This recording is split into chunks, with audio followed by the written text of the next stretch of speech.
All right, well, let's get to it then. Welcome, everybody, for another episode of the Group Up Podcast. It has been a while since our last one, but we have returned. We brought some fire with us, and it is the great Season 6 debate. A lot has happened since I was away, and I decided to bring some friends along to discuss all of it. So without further ado, let me introduce the homies.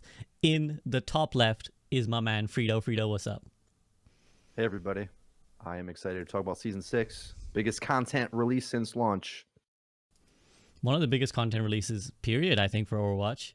And to discuss that is my fellow Doomer in the bottom left, Flats. Flats, what's up? I'd argue it's bigger than launch. Yeah, honestly, it's been pretty huge. And we were supposed to have Samido rounding us out to fill out the Avengers, but I have brought a more than worthy replacement. Unfortunately, Sam could not make it today, and instead I brought support god mL7. How you doing? Hey yo, what up? I'm doing really good. Season 6 has a lot of stuff for support, and I'm super hyped. I love to hear it. Love to hear all of us sounding a little bit happy, a little bit optimistic. That's great to hear. We'll be discussing plenty. We've got the PvE to talk about, the Flashpoint, Illari, the Steam reviews, and the much review bombed antics that have been taking place. We'll discuss all that and more. But let's start with the big news, at least what was supposed to be the big news of Season 6, the PvE. Now, fellas, we were here on this podcast like 2 years ago or something, talking about, oh, well, PvE will come and it'll save us all. It'll transform Overwatch, and it's kind of like going to redefine the sequel. Finally, it has arrived. Perhaps not in the form that anyone expected. Obviously, the devs have been clear in the last few months that it wasn't going to be like that. But it's here now. So let's just start off. Give me your big picture, just a couple sentence summary, and then we'll really dive into how you feel about the PvE's details. But yeah, PvE, couple sentence summary. I'll start with our fresh guest, ML. I was actually a little bit surprised by PvE. I've never been a fan of PvE in any game that I've played. I'm more of a competitive player. But when I played it, I was surprised in a good way that I had like a lot of fun compared to like the previous missions that we had in the other years. It's definitely an improvement, but you can see that there were like some things missing here and there. But I gotta say, if I would have not played Overwatch, let's say I was playing Valorant or I would just like play something casually, I would have probably gave it a go, and I still think would have had an awesome time. That's good. Glad to hear it. Okay, Flats, your quick summary then. It very clearly wasn't what was originally promised. I mean, we've all kind of realized that. Like, it's kind of time to move past that at this point. But that being said, I don't think it's unfair to say, yes, it wasn't what was promised, but I still also very much enjoyed it. The Legendary, we spent like 3 days beating the Toronto mission. We had that sense of accomplishment when we finished it. I'm actually much more of a PvE player. When I do variety, I do a lot of like story type games. Like I just played like Subnautica, Below Zero. And I really, really do enjoy story games like that. And I loved the story of the PvE and the cinematics and the cutscenes and all that stuff. And it was a great thing to play. It was a great time. Yeah, it wasn't obviously the big one, but I still really enjoyed it. And I wish people would give it a shot because I think they would too. Nice to hear. All right, Frida, do you agree or do you disagree with what's been said so far? Yeah, I thought it was bad. Like, really, really, really bad. Shockingly below what I had hoped that it was going to be, and my expectations were like on the floor pretty much. I've held off giving big opinions about it publicly because it got good reception in the community, as we're hearing in this call so far, and I think ways that they did make it good is like the difficulty scaling is quite harsh, so you have to actually learn how to play it. But I think like compared to any other game of this type, you would never pick this one over pretty much any of them. I think it's quite jank, and it's really hard for me to get over the fact that it's like in this really odd packaging. And I'm actually in the other way where I preferred Archives to this because Archives was free and had like smaller scope and expectations, and it was a much more honed experience. Whereas I just feel like I see the cracks everywhere in this of how underdeveloped it is on so many different levels, as opposed to like Retribution. You go back and play that now, while it's small and maybe doesn't have the difficulty scaling that this new one has, which I think players that are looking for a challenge would definitely appreciate. The like moment by moment beats of the engagements, I think, are just like per percentage of time played, or like per, I'm trying to think like a way to say per capita, but like the moments you play are just like better and more refined, pretty much. Like it's more scripted, more polished in many ways, and I just think this is like a strung out version of that. And yeah, the seams are showing for me. So not a huge fan. I really wanted to like it as well. I went into it like trying not to have any expectations, and I think like I don't know. There's only a couple things I think it even does well at all, and I don't know. I'm interested because I think a lot of the streamers like it, which I think is good, but like I'm curious what the actual public perception of this is and how they're going to adjust. Like anyway, we can go more on that. We wanted a intro statement. No. So there's my doomer, sad, disappointed take in a nutshell. No, I appreciate that a lot. I mean, we've got a debate now. Otherwise, people will be like, these guys fucking agree on the call. What is this nonsense? So I'm actually going to hold off on that note, for my opinion, for a moment, because I want to take it back to one of our two positive beacons over here. I'll go to ML first. ML, how do you feel about what Freedo has just said? Like, do you think he says he prefers archives in a way just because of the packaging and the expectations. Do you agree with that sentiment? Personally, I had more fun playing this than the previous archives and stuff, but that's just me. And secondly, I think that we might have reached a point in which, with how hyped everything was, no matter what it would have done, I think we would have still been a little bit upset that it wasn't to what we set our eyes onto. I feel like even if they would have released, let's say, a very polished game and stuff with everything possibly imagined, I think we would have still been upset and been like, yeah, it's not quite good. It's compared to other games and stuff. At the end of the day, it's a game. We gotta have fun. And I don't know about comparisons between games. I personally play games, yes, for the competitive nature and yes, to have fun.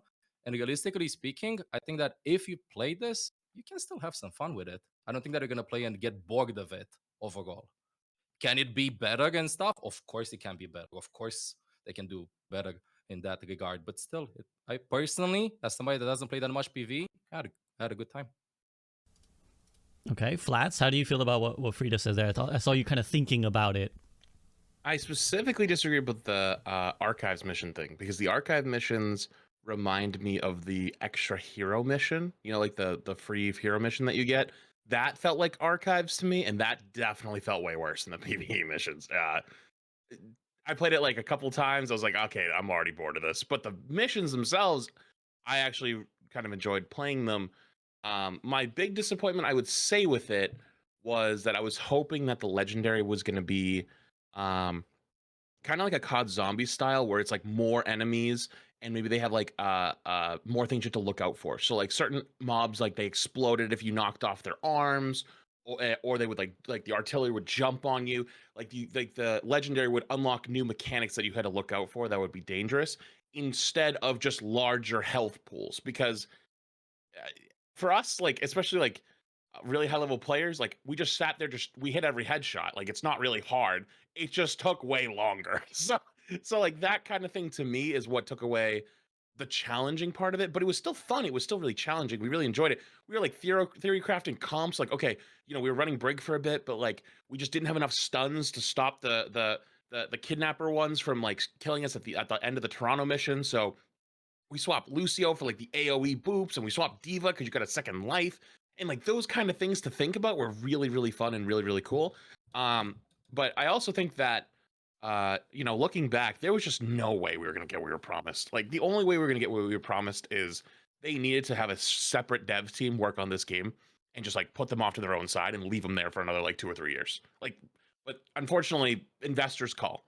The investors want to make a return. It's like, you guys spent 3 or 4 years making this game. Where's our return? And I think that's even why they charged the $15 for it, because I remember you had a take SVB about this, that they should have given the first round for free to get everyone like a taste of the game. And I 100% agree with you. But unfortunately, when this type of thing happens, they've spent so many years developing it, they want to see a return on their investment. And that's why they bundled it with so many things. That's why they put the coins in there. That's why they put the skins in there. You know, they try to get you to like really, really want to buy it. But like, they shouldn't have charged you for the first one. That was the mistake, because that could have got everyone's attention. And actually, there's a good point here is, you know, Freedo, as you said, is I wonder what public reception is. I'm gonna keep it a buck. I don't think public reception is good because people haven't played it. And people aren't going to play it because they don't want to pay the $15 for it because they don't think it's worth it. If it was free and they actually enjoyed themselves, they had a good time, the second round when it comes around, I think they'd be much more receptive to paying for it. Yes, you'd still have the people that complain for it, but if they were very, very, very vocal and like, okay, we are only giving you the first one for free. That's it. It's just to get you guys like whet your appetite, be ready to go. I think it'd be a much more positive reception to it. But yeah, it's a tough situation overall. But personally, I had fun. So a quick question. So Flats and ML, did you both play with a stack? Yes. Okay, because I think that partly informs this as well. To now chime in on my feelings on it, I didn't play on the stack. I just kind of decided I was like, I'm just gonna play solo queue and see what happens, see how the experience is. I got very bored. I have not even played all the missions. I played one and then I played the second. We lost halfway through and I was like, I'm bored, and I have not played it since. And I find that my feelings were kind of essentially that I now understand why the PvE was scaled back. Like playing this, I completely understand, because I remember the developer communication being that, look guys, we're making this thing, it was obviously a lot bigger than what we thought, but also they said this many times, we were getting the feedback that's just not that fun. We just kept getting people telling us that it's just not that fun. And I get it now. I think when we heard that, me and I think others were like, how could it be? You know, we were all expecting Blizzard always do PvE games really well, and there's so much fun in Overwatch, there's so many amazing characters, so much potential. How could it not be fun? But something about it just doesn't work in the sense that it's just very repetitive. There's not really much else going on. Like when you lock a character, you're just kind of like shooting bots over and over and over in the same way. You know, when you think of like a maybe an adjacent PvE game, obviously any comparisons will be unfair, but I think of the PvE games I've played recently, like a God of War or something, right? You might argue, oh, well, you're fighting random zombies all the time anyways. It's the same thing, but there's different ways that manifests, right? It's like, okay, well, firstly, my character has multiple ways to engage with this opponent, the ways that I can customize, right? I can like throw my axe, I can swing it, I can shield, I can try and parry, or I can be a bit more crazy. But on top of that, obviously, the enemies demand different things. Now, the enemies in these demand some certain things, but not massively so. And again, maybe this goes back to, well, they couldn't do the replayable part, they couldn't do the talents, they couldn't do all that. But I didn't even have those expectations. I honestly didn't. I came back just kind of like, oh, this will be fine, this will be fun. I'd like to think I had zero expectations, and I was still underwhelmed, which is a little bit sad to say, and I don't want to be doomer man. But I get it now, because looking at this, I'm like, yeah, I think they made the right call, refocusing on PvP, because maybe they themselves realized at some point, they were like, this isn't going to sell its own game. Like, this isn't going to do it. This isn't going to cut it. Let's do our thing. I'm curious, ML, before I go back to Freedo, I don't want double doomer in a row, but I will get back to Freedo in a second. I'm curious, ML, if you have anything you want to add about the whole experience, the packaging, the selling, the expectations, any of it. I mean, I wasn't like particularly hyped for PvE in the first place. As I said in the beginning, I mostly focused on Overwatch on PvP. And as someone that just tried it out, just to have a little bit of fun, again, like I actually enjoyed it. I know how it sounds. I actually enjoyed it. Maybe because I'm playing ranked a lot. Maybe because I'm doing like a lot of guides, a lot of war reviews and stuff. But just hopping in and then trying something else different in Overwatch, it felt good. And again, as I was saying, I think that if somebody would just pick up the game to just play for the first time, if I personally would not play Overwatch and I would hop in as someone that's not a big fan of PvE games, I think I would have still had a good time. I haven't played it solo though, so I'll give you that. I haven't played it solo to strategize and stuff. I think that on Legendary it would be a little bit difficult to play solo without communicating and stuff. But other than that, I mean, what else could they have done better with this than to make them not feel underwhelming? You know, what else? Okay, anything they would have done at this point, they're in checkmate. You know you're gonna lose. So as you said earlier, like just okay, this is it. We're gonna release it. That's it. Moving on. Future. Yeah, and I want to add that it doesn't. I don't have a problem with it being kind of, in my opinion, mediocre, because I think like it's not meant to be. The good thing is it's not meant to be its own game now, right? Like that expectation has been lifted, so it's not meant to carry the game as it were. But do you agree with Flat's sentiment, Emma? Before I now go to Freedo, do you agree with Flat's sentiment that if it was free, more people would have tried it? I mean, that's obvious, but like, do you think they should have done it? Hello guys, SCP here, and the Group Up podcast is back, and I'd like to take just 30 seconds of your time to talk to you about two quick things. Firstly, Patreon. If you enjoy the content, then please do consider supporting directly, because Patreon takes only about 10% of the money you give, where YouTube and Twitch take 40 and 50% respectively. So if you'd like to support the podcast, then that is the best way to do so. Secondly, if you're someone who enjoys video essays or detailed analysis of movies, TV, or anime, then please do check out my second channel, The Soak, where I'll be making videos about those kind of topics much more frequently, and where a lot of my attention will go beyond just Overwatch. It would mean the absolute world to me if you guys would check it out, but that's it for now. Let's head back to the discussion. I talked about this actually. We haven't talked for quite some time about this SVB, but yes, I'm also thinking that it would have been better if they would have been free. But then again, it would have. What happens if it's free? You play it, and then they make you buy it next season, and you're like, "Oh well, that was free. Now I gotta pay for it." Nah, I'm not doing that. Like that was the risk, and I think they calculated this. Maybe a lot of people would have not enjoyed it free, and they would have been, "This is Overwatch. Nah, I'm done." So maybe this is what they had in their head when they released it like this. But I would have been fan at least one mission for free. Right. That's fair. Okay, Freedo, you've been very, very patient. After setting the scene, you've been mulling over your thoughts. How do you feel about what's been said? Yeah, I'm glad you brought up the solo queue experience, because I think surprisingly, and maybe like almost, I don't know if it was purposeful or accidental, but I think they did make a much better streaming product than they did a solo queue experience, because in a 4-man stack, the difficulty mechanics are, there's a bunch of random one-shots that you have to outplay. And in the cases where you can get a hero that interacts with them and doing the comp theory crafting in order to do so, and then you in your team will go back again, the same players, and decide, okay, I'm going to pick this hero to deal with this problem. That is kind of cool, like in theory. But with randoms, with a team you're not going to stay with, you're just kind of stuck with whatever they have, and whether they know, oh, their unique interaction actually will save us from this thing. So there's a few of those that exist. There's the stalkers, which suck you in, as opposed to Left 4 Dead, which has like a melee that everyone can, because this is taken from Left 4 Dead. It's like we may not want to compare to other games, but they literally designed this exactly from another game, which has existed for years. So the horde-based thing, the characters that suck you, they charge at you, whatever. These are all Left 4 Dead mechanics that they've taken. In that game, when you get knocked down by one of the guys that pounce on you, anybody can come in melee to save you from that. Whereas in Overwatch, you specifically need like a stun of some type, or to break line of sight of certain things. So when I did find things like that, where Mei can wall off the subjugator from death raying one of your civilians, like, okay, that's kind of interesting. It's like, what else would this do other than this, right? Like it makes some cover or something.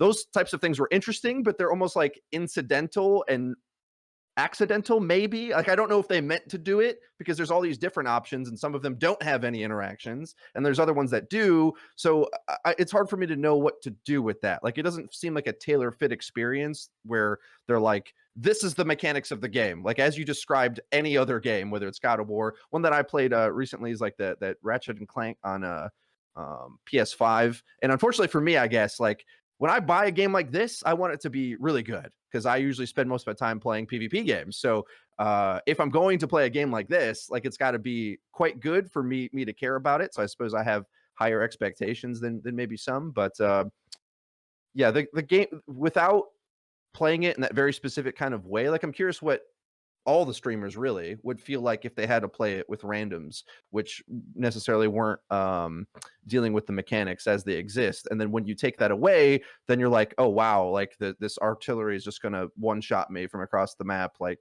yippee. Like, or it's just like you're just shooting training bots. Like, it really was distasteful to me how much it felt like I was in the training range, and the training bots are just walking towards me now, and now they shoot at me. It's like a lot of the gameplay felt like that.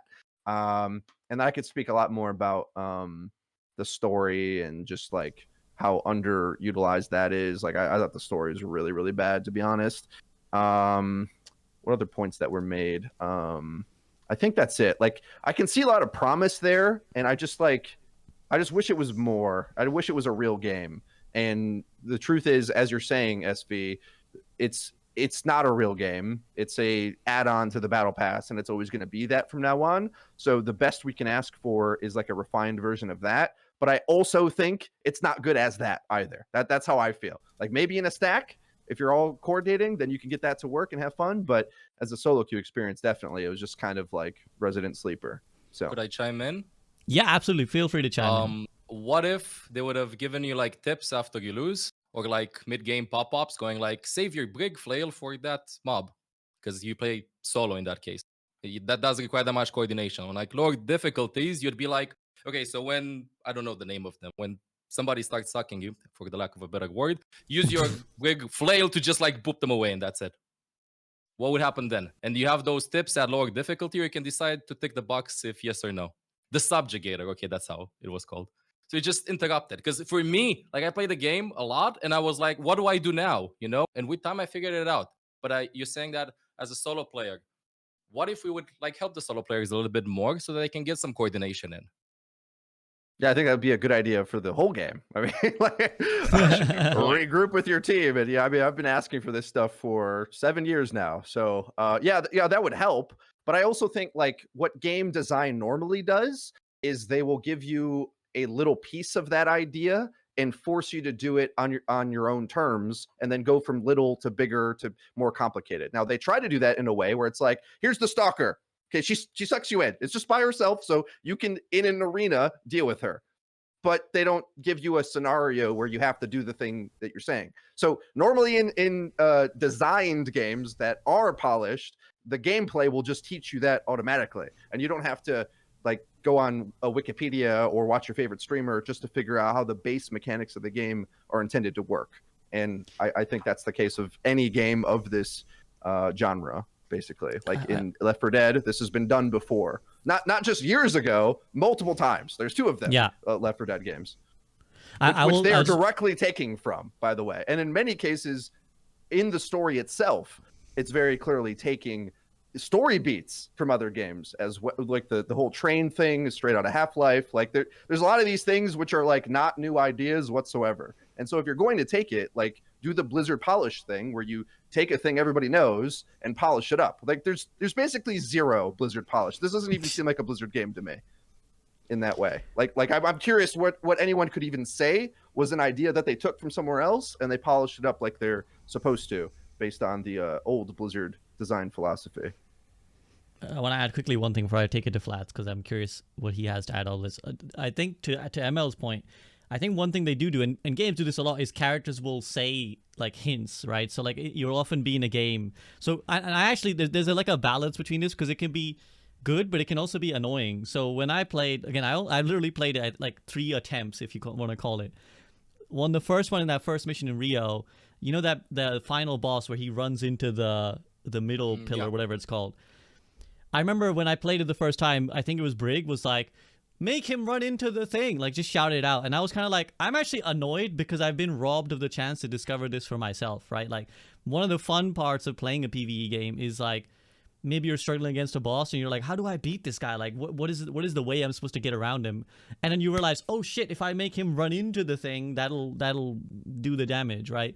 So there's like a fine balance, I think, between hand holding and feeding it to the player and being like, just do this, but also just wanted to create incentives for them to want to try again and want to like, I just didn't find it that fun to try again. It wasn't even like I'm frustrated by the difficulty. I was like, I'm not that keen on going again. Does that answer your question? Like, does that help you at all, ML? Yeah, makes sense. I agree. Do you have anything you want to add before I go to Flats? About copying games a little bit. Like at this point, what is completely new? It's not bad to copy it. I mean, this is what they should do. It's just that if you're going to take these mechanics, they typically would make them better. I mean, that's why World of Warcraft is a thing. That's why Overwatch is a thing. That's why a lot of these, their entire design philosophy over years was to do this very thing. And I think that's what Jeff had intended to do with this sequel of a game, was to, you know, they took Team Fortress and then made it into their own thing, polished it to be the game that we love. And they could have done that with Left 4 Dead. But I think this is like it feels like the demo version of the game that it could have been to me. It's not that they can't take it. I just want them to actually polish it up And I kind of feel the same with SV, where even as I learned these mechanics, it's not like it's ignorance that's like, man, I don't like it. It's just like, even when I learn it, it's still kind of lame. It's just like, either do this or get insta-killed, or another cool game they could take from is just kind of thinking. I just want to interrupt. I'm gonna interrupt you, Freedo, because I know we've been talking a lot. I want to make sure Flats has the chance to get his words in as well. Flats, Go ahead. I want to lead it particularly towards the direction of the future, because I think obviously maybe one thing me and Freedo perhaps can be accused of is like we're kind of judging it very harshly for its first version, but the devs have said themselves like we're going to iterate, we're going to make this better. So is this maybe just the starting point, and we can expect something better to come out of it later? No, Absolutely not. I think remember about a year and a half ago, Aaron came out and said, we are reversing course and we are going to focus on the PvP aspect of this game because that's what Overwatch is. If anything, the PvE has shown us that like they probably stopped this realistically like a year and a half ago and have been like just like wrapping it up, like finishing it up, polishing it up, rendering it, making it look good, and finishing the stories, making the stories look good, the voice acting. Because I remember, I think it was like a year and a half ago, we saw like job listings for a lot of the PvE stuff, and it was like, well, they're not even close to the end on PvE over there. So, we don't even know when the next one's going to come out. It might not be next season, it might not be the season after that. We don't even know when it's going to be. But if anything, this conversation's already taught me is, one, I'm kind of over the PvE, like the whole thing. Just because I enjoyed it. Most people probably aren't, because you're right, SVB. Probably most people that play it solo queue aren't gonna have a good time, because I played it on normal once really quick, the hero mission, just to like finish it and do all the like the extra challenges, and it was so boring, the normal version, because like you just one shot all the bots, like you just two tap them with a headshot and you move on. That's what probably the normal player's experience is. For us, for who that were playing with friends and stacking and having a good time with it, if anything, that just shows the normal Overwatch experience. And Overwatch is almost always better with friends. But real talk, the only way I think PvE would have been a game that people truly would have enjoyed is if they had shelved it for another couple of years and actually had a legitimate dev team for just the PvE section of the game. Blizzard is a multi-billion-dollar company, and they have a very, very small dev team in comparison to some other games. And they technically wanted to build 2 games at once. Like, what the original scope for the original PvE was its own like standalone game. There is no way these people could have built 2 games at the same time. They would have either both suffered, or one would have suffered less than the other. And that's kind of what happened. And the PvP, as we've seen in the last few months, has improved as opposed to the PvE, which, as we see now, isn't what was originally promised. And I wonder, what it would have been like if we actually saw the original scope of what Jeff had originally wanted for PvE and whatnot. What was it the right call? Was going back to PvP the right call and focusing on that? Well, if we look at the last few months and how things have started to improve, at least in my opinion, I think it probably was the right call. And I wonder if there's even a world where a game like that would have even been able to be built with the amount of dev power that they have. And personally, I just think that they never would have gotten the resources that they needed. And investors came knocking and were like, we got to see some results now. It's been a couple years. We know there was a pandemic and stuff like that, but they want their money back. And unfortunately, that's just kind of how it went. But I don't see them sinking like a bunch of more hours into the PvE. I think they're just going to keep focusing on PvP. I saw a blog or a Q&A dev interview with Jared, in which they said that they're talking about, it's nothing confirmed, but they're talking about maybe picking up the pace for hero releases, and that's PvP focus. Like, people love the new heroes. That's like what Overwatch is. That's what gets people super excited. So it kind of shows to me that they've now picked their path and they're focused and they know what they're going to do. And if anything, I'm more excited to see how that goes, and I'll judge them how the future goes with that. Then hold on to what probably could have never been, personally. So I don't know. For me, I've said my piece about PvE many times. I enjoyed it playing with friends. I agree with you. I probably wouldn't enjoy it solo, but it is what it is. Yeah, I think you sum it up well, which is that, and I also think, like I said, that it was the right call. I think it was the right call to decide and say, because in game development, quite often we just don't hear about it. Games just go bad. Like, you're developing a game, you spend years on it, and you're like, I don't think we're happy with the product we've created. Anyone who's made any creative enterprise understands this, where like if you're a YouTuber, you can work on a video for ages and you're like, wow, this is dog. I'm scrapping this video. It's not good. And that can happen with a game too. And I think they made the right call to look after like whatever time they spend. They were like, this isn't, it's not good enough to be a standalone game. So let's not double down or start again, right? Like, okay, well, we're going to make it a PvE game. So let's start again, try different ideas and make it work. Let's just focus on the PvP. So on that note, let's just focus on the PvP and let's move on to what a lot of stuff has come through on the PvP. But let's talk first and foremost, while we've got ML himself in the call, Illari, the new hero. ML, give me your thoughts. And there's already been much discussion. She's already potentially getting nerfed. But Illari, talk me through her. She's the best designed hero, the best support, I feel like, since Ana. She's incredibly fun. Like, I love the fact that it went with such a simple kit that has like such a high skill ceiling, but you can understand the hero. And I think it's one of the reasons why maybe the nerfs are coming in so fast, because we're figuring out how to play her really fast. Like, she has a gun, she shoots, she heals, puts a healing pylon next to you, she jumps, and the ultimate is just a big projectile. And one other thing about her is the fact that Overwatch has always struggled, if you don't play it, to like understand what's happening in the game. And her kit, like, imagine her being meta in the World Cup finals or Overwatch League finals or even Contenders playoffs. I can just see people going like, oh my god, look at Illari getting 2 kills, or seeing that big ultimate. Are they going to explode? They're going to explode. Like, it just brings a lot of hype, and I hope that in the future we're going to get more heroes like this. She's super fun. Love to hear it. I'll come back to you in a second, because I want to get a lot of your thoughts on this hero in particular, ML. But Freedo, do you agree with like the statement that she's maybe the best designed support since Ana? I think her design's 10 out of 10. I think it's hard to go wrong with a hero like this when you have a character that requires aim. To some degree, it's not going to break the game for the mass player base. Like, it might break it for the top 1%, but my opinion stays pretty consistent with that, where I feel like if an aim-based hero is breaking the top level of gameplay, that's a good problem to have, as opposed to other problems that we've had before. So I don't. There's nothing she does that I find like particularly offensive to the game. A good comparison I make though is like Kiri had a whole lot of offense, but it was kind of gimmicky, and the spikes were up and down. Where you might be sending airmail kunais, and they randomly will spike to wipe, or maybe the other mechanic that she does is jump on your backline, 2-tap, and then get out. That's like a feeling robbed, like your lunch money has just been taken, and is like a whole new thing you never expected a support to be able to do. Whereas Illari, I'm going to say it like that because I don't know how to pronounce it the other way, but Illari feels somewhat fair. It's like you're used to a backliner having potential kill time, like maybe an Ana wouldn't do it as severely, but you can get 3-tapped by an Ana. Like getting 2-tapped in 2 seconds from Illari is not like a super crazy concept, you know, compared to getting 1-tapped by a Widowmaker, for example. So another backliner type character, whether it's damage or support, being able to have that kind of firepower, it just doesn't seem so offensive to me.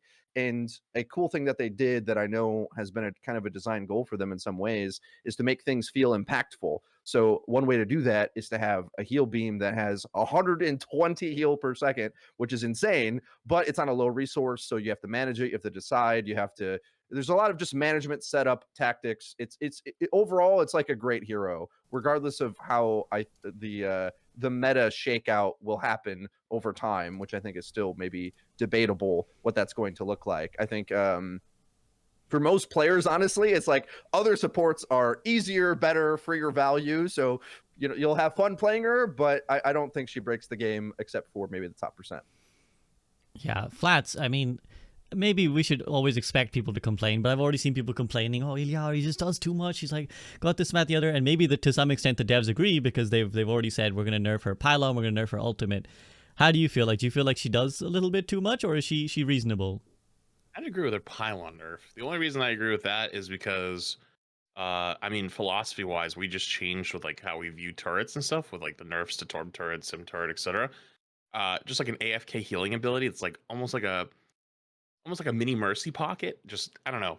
To me personally, I'm like, it might be a little bit much, because I for one believe that you should always have like high skill mechanical gameplay be like the forefront. Like you're rewarded for being good at the game. You're rewarded for making good plays. You're rewarded for all these things. And the turret is the only thing to me is like, you kind of just leave it there. And I actually think the opposite of you, Freedo. I actually think that it will break the lower ranks because if you know, like your bronze through gold, especially console players, the highest win rate characters in the game are Torb, Sim, and Rhine, all and Moira, characters that can't aim.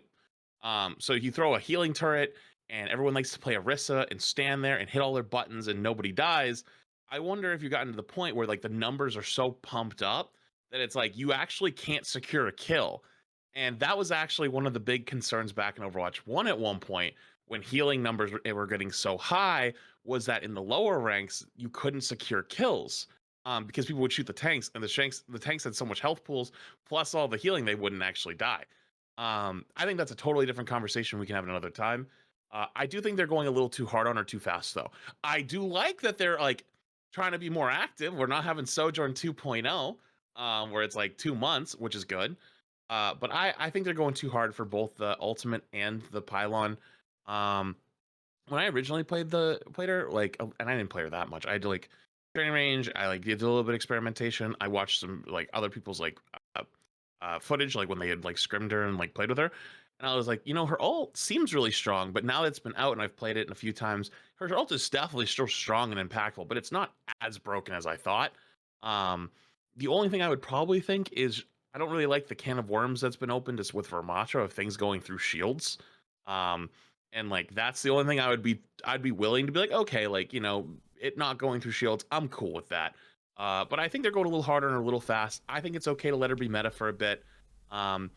And I've actually changed my balance philosophy in the last like few months is we're surely never going to be happy. No one, like nobody ever. We're all going to always disagree about balance. So as long as the game's getting shaken up and we got to have some fun along the way, I think that's the best thing possible. Let people have their 2 to 3 weeks or a month of fun of Illari in comp. Don't nuke her off the planet. Let her hit there, you know, let them have a good time. I'd love to see it in contenders and World Cup and stuff like that as well. So I hope they reconsider and they don't send us back to Sombra Tracer meta. Because I'd love to see her pop off a little bit more and see some high skill play of the games and pop off moments. That'd be, I think, the best thing for the community and best thing for all players. Okay, mL7. That was a lot to take in. We're gonna really break down every part of Illari now. So no, I appreciate it. It's good. I wanted your guys' POV, so we've got it now. So ML, let's break it down. You were a big proponent of the turret healer. You were like, I want a turret healing thing, turret support. The turret that heals is what I mean, not the hero. Okay. Yeah, but the turret is the healer, is what I mean. Not the support. So it's the supporting turret to healing, it does more. You gotta focus it down, so that takes time from them. So it's still a support ability, but primarily does healing in that case. For example, you can put a pylon there that might heal, and you can hide behind them with your ultimate. They're gonna look there. You're not gonna get healed, and you're gonna use your ultimate behind them and flank and get a 5k like that. I was trying to do that in quick play, like use it as bait. So it's not a healing pylon, although it's in the name, so I'll give you that. Okay. But I see. You've been prepared. You've been prepared. What did I Okay. just So, hear? but do you feel like? Do you agree with the point that maybe it's actually too strong in like the metal ranks, or like people won't even be able to shoot it? The thing is that it has a pretty short range. You can kind of see it, and I think that in low ranks people will walk outside of its range. Like you can just throw it in the open, and if you throw it on the side, you can go past the wall. And let's be honest, line of sight, when teammates line of sight you as a support, is one of the worst feelings possible. And you do get punished for bad target placement. Like if you take damage on the pylon and you want to reset it for 3 seconds after the damage stopped, you get a 15-second cooldown. But I do think that the pylon is too strong, and I hope that they're going to address probably the fact that it stays up permanently. But then again, that's one of the fun things about her. You throw the pylon, you leave it, you control that area, and then you go do something else rather than just staying at the back and being, as Flat said, a healer. As Flat said over there, it's support, not healer. You know what I mean? It's support, not healer. So maybe this would encourage you to play more as a support rather than a healer in that case. How do you feel about the people who kind of are resentful almost at how much damage Illari can do? Like I've seen a lot of people be like, well, she does as much damage as DPS is. Well, of course. Like, what do you want supposed to do? You want supposed to stay there in the back and do like 20 damage and stuff? They gotta fight back. And for everybody that has played support, have you had games in which you feel like your tanks don't take enough space to get kills, or your DPSs don't land their shots?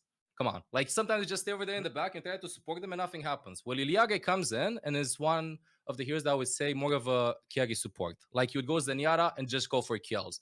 Go Ana and just look for a flank. Go Kiriko and just do that. And Illari brings that to the game. So I'm okay with the damage. And it's not that exaggerated, to be honest. Like, they gave her a headshot modifier of 1.5 instead of 2. And I think she's the only hero in the game right now that has 1.5 headshot modifier. It doesn't do like 150.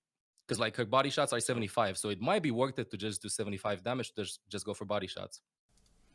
Interesting. I have one more actual question on the specifics of Illari, and then I'm going to open it up to a wider support discussion that I'm curious for Flats and Freedo. Yeah.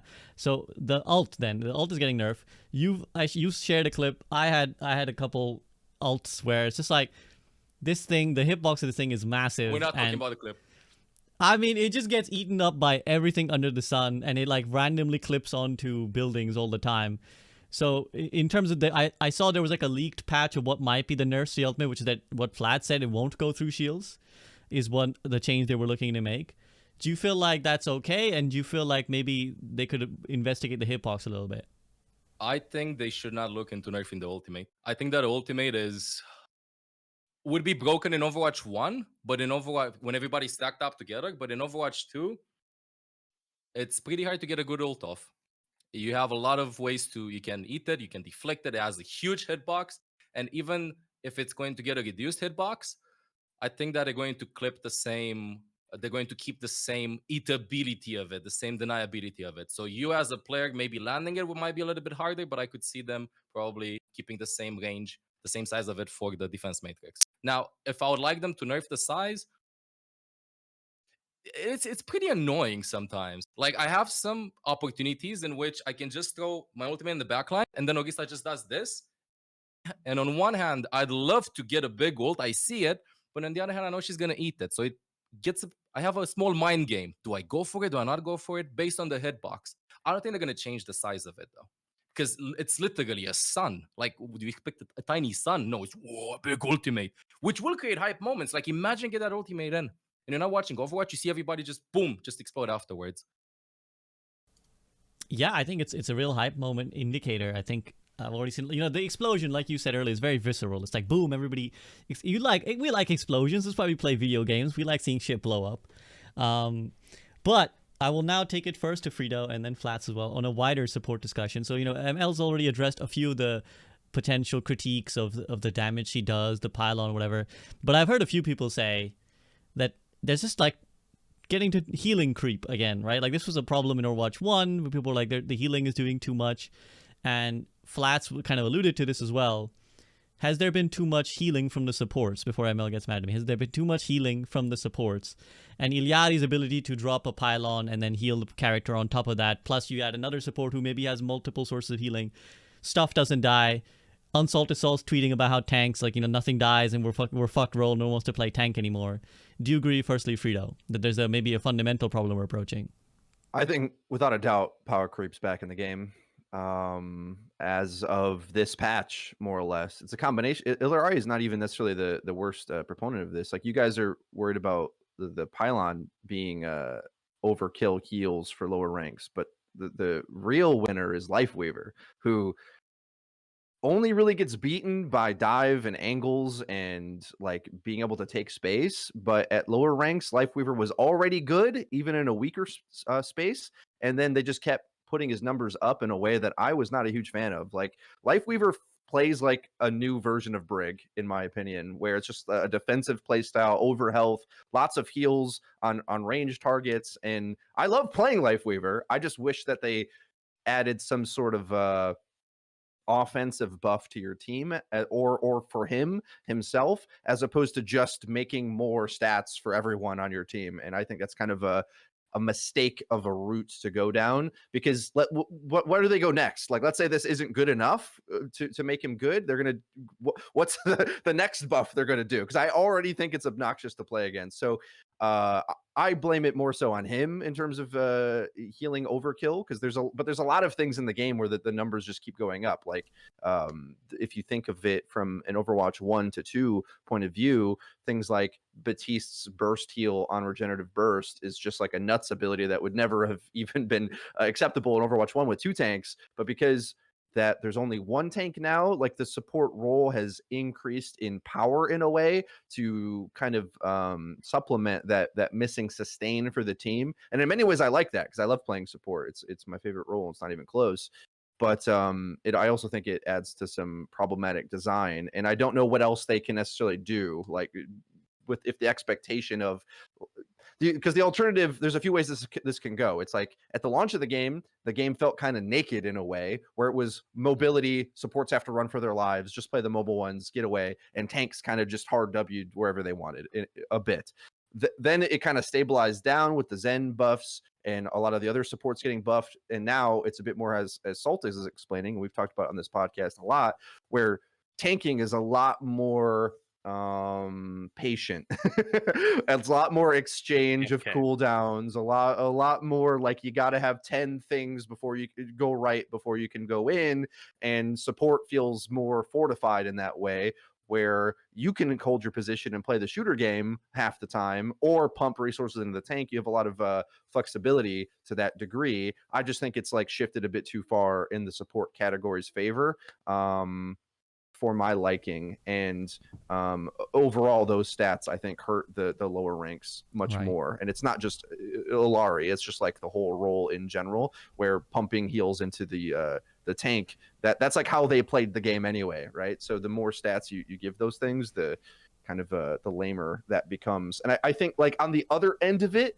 they're also buffing strange things with power creep, where like Torb gets buffed, Bastion gets buffed, a lot of these characters that aren't going to make a top 1% impact anyway, but like if you feel like you're struggling to outdo the healing, just like pick Bastion, I guess, now, because that, like, he's just got all this firepower, just stand there and shoot, because if that's like the meta you're going to play, that's what the devs are like designing in to say this is the answer to this. But I'm like, hold on a second, why can't we just like scale both these things back and be closer to what I liked, which was on launch, it was like a much more mobile free game, which was about positioning, less about abilities, which I like this version too. Don't get me wrong, like I like both versions, but I'm just like concerned a bit. Right. I mean, Flats, I saw your face, kind of like the expression of someone who's like reliving his past trauma came into your mind there, as Freedo mentioned what it was like for tanks. And again, I think there's been discussion that the queue times are rising again. How do you feel about the sort of premise about the power of the support category versus, let's say, the power of the tank category? So, I mean, if you looked at it, I don't know about your chats, but if your chat looked like my chat about 3 minutes ago, I think it just, and more proof that we will literally never agree on balance ever. Like, you know, talking about like Lifeweaver, half people were like, oh, he's good, and like other half are like, no, he's fine, like, oh no, he does too much. I can't even tell you how many bronze to gold TikToks I got tagged in when I was like, yeah, like last season, I was like, yeah, Lifeweaver got some buffs and he's better, but he's still not good. And they're all like, what do you mean? He's insane. And they're just like, it's clips of just them healing their tank over and over and over and it not dying. So that's what, I mean, I said like 3 months. Remember when I said like 3 or 4 months ago, the tank was starting to go downhill and it wasn't that fun and everyone got really, really mad at me? Surprise, now we're here. So, well, I mean, I don't disagree. I do think the numbers have gotten insane, but I don't think it's just support fault. I don't think it's support fault alone. I think it's just in general. I think that damage numbers for tanks, damage numbers for DPS, and damage numbers for supports and healing numbers have all gotten too high for what the health pools are. Even if we look back at Overwatch 1, Overwatch 2, something as simple as Rhine went from 75 damage a swing to 85 damage a swing, and now that feels kind of too low. You know, and it's like now you can get there if you're lucky, and if you do get there, you can't kill them because, like, you know, it used to take 2, 3, 4 swings with someone healing them, but now it's way more than that. So it's like, where do we go from here? It's like, I don't think it's any character individual's fault. I don't think it's one character being too strong than the other. I think it's just the constant rising of the tides of wanting to keep things relevant. And in my personal opinion, I think there's two things. I think the reason why this patch feels so good and it feels fun, like, to play right now, is because time to kill has gone up significantly. Back in season 3, you know, season 2, season 3, even season 4 a little bit, when we were all talking about like, hey, we're like, you know, things aren't too fun right now. Because like, let's be honest, that's what was the sentiment. One shots were the big one, right? Season 2, there was like the Roadhog, and season 1, like, you know what I mean? Like, people were talking about how fast things were, like you could instantly die. That's still kind of true, but not really. You either explode or you never die. And I don't know if that's a good place to be, because you're completely reliant, especially as a tank player, on one, uh, being extremely careful with doing anything proactive. If you go to make a play, if you try to do something aggressive, if you try to like make some space, if it's not perfectly timed, you haven't tracked all their cooldowns, you don't know, like your supports are watching you, whatever, you can just pop like a balloon, like instantly. And it's not a problem for the like the lower, like your metal ranks. It's a disconnect from like more higher ranks type of deal, because like the focus fire is much better, but also your higher rank supports know that they need to be doing more damage. They need to be doing more like support things, pressure. So it gets in this really weird spot of like what happens now. Because I do think the time to kill has gotten a lot better, and even things like the Hanzo nerf, which I personally didn't like, but it kind of, you know, I kind of understand it. You know, like if you were like peeking over a ledge and a Hanzo climbed up to you and just one shot you instantly, it was like, ah, I got one shot by Hanzo. But now they have to climb up, then pull it back, and then hit you. There's like an extra step almost before they kill you, and I think they've done a great job with removing a lot of the one shots or toning them down so they don't feel as bad anymore. But the trade off has been, most people don't like when their character gets nerfed. They get very True. upset. I mean, you saw with the most recent Ana nerfs, which I didn't totally agree with, but like you see when like certain characters get like changes, like Mercy got nerfs, and then who else were the big ones that got nerfs that people lost their mind over? I'm trying to remember. Well, when but like Widow got nerfed, I remember people losing their minds. Oh, the And Widow nerfs. Yeah, whenever a character gets nerfed, that's when people get very, very angry. But when a character gets buffed, it's like, was that needed? It's like the response is more either like negligible or like slightly positive. So at this point, instead of like pissing everybody off, they just kind of like slowly raise everybody one at a time. And now we've gotten to the point where if we're not willing to like bring the numbers down, is it time to talk about bringing health numbers up globally? Because like that brings the time to kill up more. It keeps you from exploding, but then there's another trade-off there of like, you know, like now you're just extending it even longer, so now you actually have to bring the numbers down. So if we think healing is too much and damage is too much, do we need more health and less healing and less damage? Like and more damage, where do we fall anymore? Because I think one of the biggest complaints of DPS players at this point is they feel that support does just as much damage as they do. And sometimes when you hit tab, that's pretty true. Nothing against those support players. Like, they're doing well, they're playing their role well. But like, should Illari do as much damage as like Sojourn? You know what I mean? Like, I'm not saying that always happens, but hypothetically saying, you know what I mean? Yeah, I will give in here now a chance for ML, who's been very patient, he's been cooking, he's been listening to all this. So actually, an interesting position there from Flats at the end, which I'll ask your opinion on first, and then ML the rest of the thing as well. Firstly, is there a need for like maybe a global look at numbers, a health buff up, damage healing numbers down, or are you fine with it? And then obviously the question itself about the support category and how much it does or doesn't do, and whether it's been crept or not. All right, let's get it started. Yes. So first things first. Team comps and usually like heroes that are strong in Overwatch are revolving around stacking one stat, it being hypermobility, it being one shots, it being just grouping up together and taking corners. Buffing Orisa with 50 extra health, giving Bastion 50 healing when he goes in turret mode, 50 armor. Symmetra has the possibility of healing up herself a little bit of the shields. I don't know how that mechanic works exactly, but I know that she can heal up herself now a little bit. Encourages you to just stack more and more and more and more healing. This might be a direct consequence of one-shots being nerfed that can cut through this much because of the burst damage that you have. You can't, so like you have burst damage or sustained damage. Now, if you have burst damage, we have people that say it's unfun to play in an FPS to get sniped halfway across the map when it's an FPS. But then if you have sustained damage and then you get blown up, then every cooldown is being thrown at me. Like, where's the middle ground here? But we might be facing in the future a meta in which would be very similar to GOATs, in which you're just going to stack a lot of HP together and a lot of healing, and you cannot cut through everybody, which is fun to a certain extent for a little bit, but afterwards it might become a little bit upsetting to play, you know? So I do agree with the fact that sustain right now in the game is a little bit too high. It's a little bit too much, but it's not like a consequence of the numbers that we have healing wise.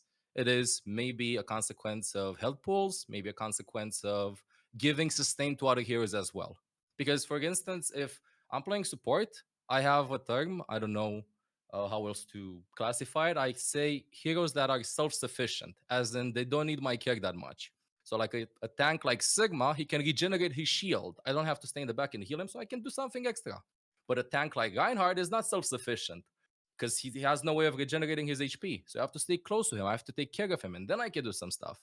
Now, the right way to approach it is no way, because we can't agree on this. Like, it's an FPS, but then we have a lot of health pool, but then we remove some one-shots, but then we don't remove some one-shots. At the end of the day, the philosophy of the roles, I think, has to be taken into consideration when they're thinking about how they want the game to be played. DPSs are looking for damage opportunities, and this is where I feel like a lot of disconnect in the community sometimes is when you press tab and you see that supports have higher numbers than DPS. There's a difference in numbers. I'm sorry. A Widow with 600 damage on Ilios Ruins sometimes does more than a Baptiste with 4,000 damage. The pressure that DPS can bring, it's about efficient damage, not about quantity, but about efficiency. I agree that sometimes DPSs have a hard time maybe securing kills and stuff, right? This is why Kiriko, I think, got nerfed, because you're afraid of going on Kiriko as Tracer because you can get headshot meleeed. You can't do that anymore. You got a headshot and then body shot. But that doesn't mean that you don't have counterplay around that. For tanks, they got to tank. Like, they got to take corners, they got to take space. And unfortunately, the one tank, and players are probably going to focus the big target in front of them, right? Or ignore them and go past them in the backline like you would against Orisa. And supports primarily offer utility through healing, surprisingly, but they can also do other stuff as well. So I think that maybe making the role stronger at what they do and what they should specialize in is the way to go in the future. Like, why can Bastion heal himself? We removed that. Why can Sim regenerate HP? Why did we make, maybe there are other ways to make tanks, in my opinion, better at taking space and at having more fun in playing rather than just buffing up their HP. Because then what are we becoming? We're becoming first-person World of Warcraft rather than an FPS hero shooter. Can I ask a question to you? Yeah. So are you proposing kind of like, remember that old creator patch where like tanks did like 25% less damage? Are you proposing something like where they do less damage, but like maybe they're tankier? No, the other way around. Yeah, Maybe should... not more. I think that they do sufficient damage, but they might be a little bit too tanky, so you want to like stack that HP as a support. As a philosophy, you think they should be less tanky than they are now? I would disagree with that. I think tank is definitely still tanky. It's just like it's extremes, you know. It's like you don't die or you instantly explode. That's the unfun part. I'd love to have a middle ground somewhere.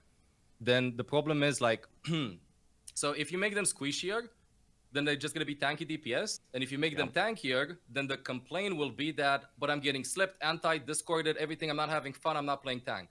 Ideally speaking, it's a personal choice. But I feel like if you're playing tank, you'll probably be focused a lot. You're probably gonna be taking a lot of those abilities.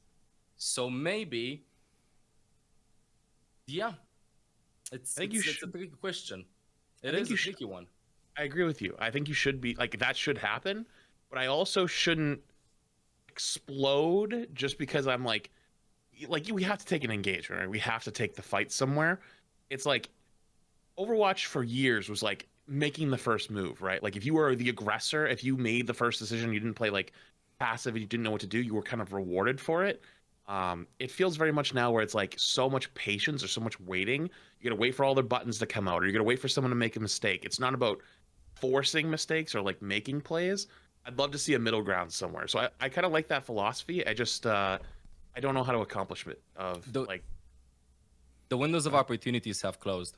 They're smaller now, so you gotta like wait a little bit because you have less heroes. And like when the off tank, you could make like some mistakes and walk forward, and then the off tank would have your back, or the other way around. You could walk there, and then the other tank would have your back. But right now, if you do one misstep, then you might suffer consequences because of that. You don't have like the same luxury as you had before in this. And this is a direct consequence, in my opinion, because of one tank. Because you don't have the other one that can maybe cover up for some mistakes sometimes, you know, like waiting for cooldowns to be baited or baiting cooldowns. And sometimes playing proactively can also mean baiting the enemy's cooldowns. It's not necessarily, I have to go in. It's, I'm going to do it like Cloudy plays with Reinhardt. He goes in the backline, he's taking a lot of damage. 3 people look at him, that's space. Instantly, that just clicks space, space, space. Yes, he's going to get anti. Yes, he's going to get discorded. Yes, but he's having fun while doing that, you know?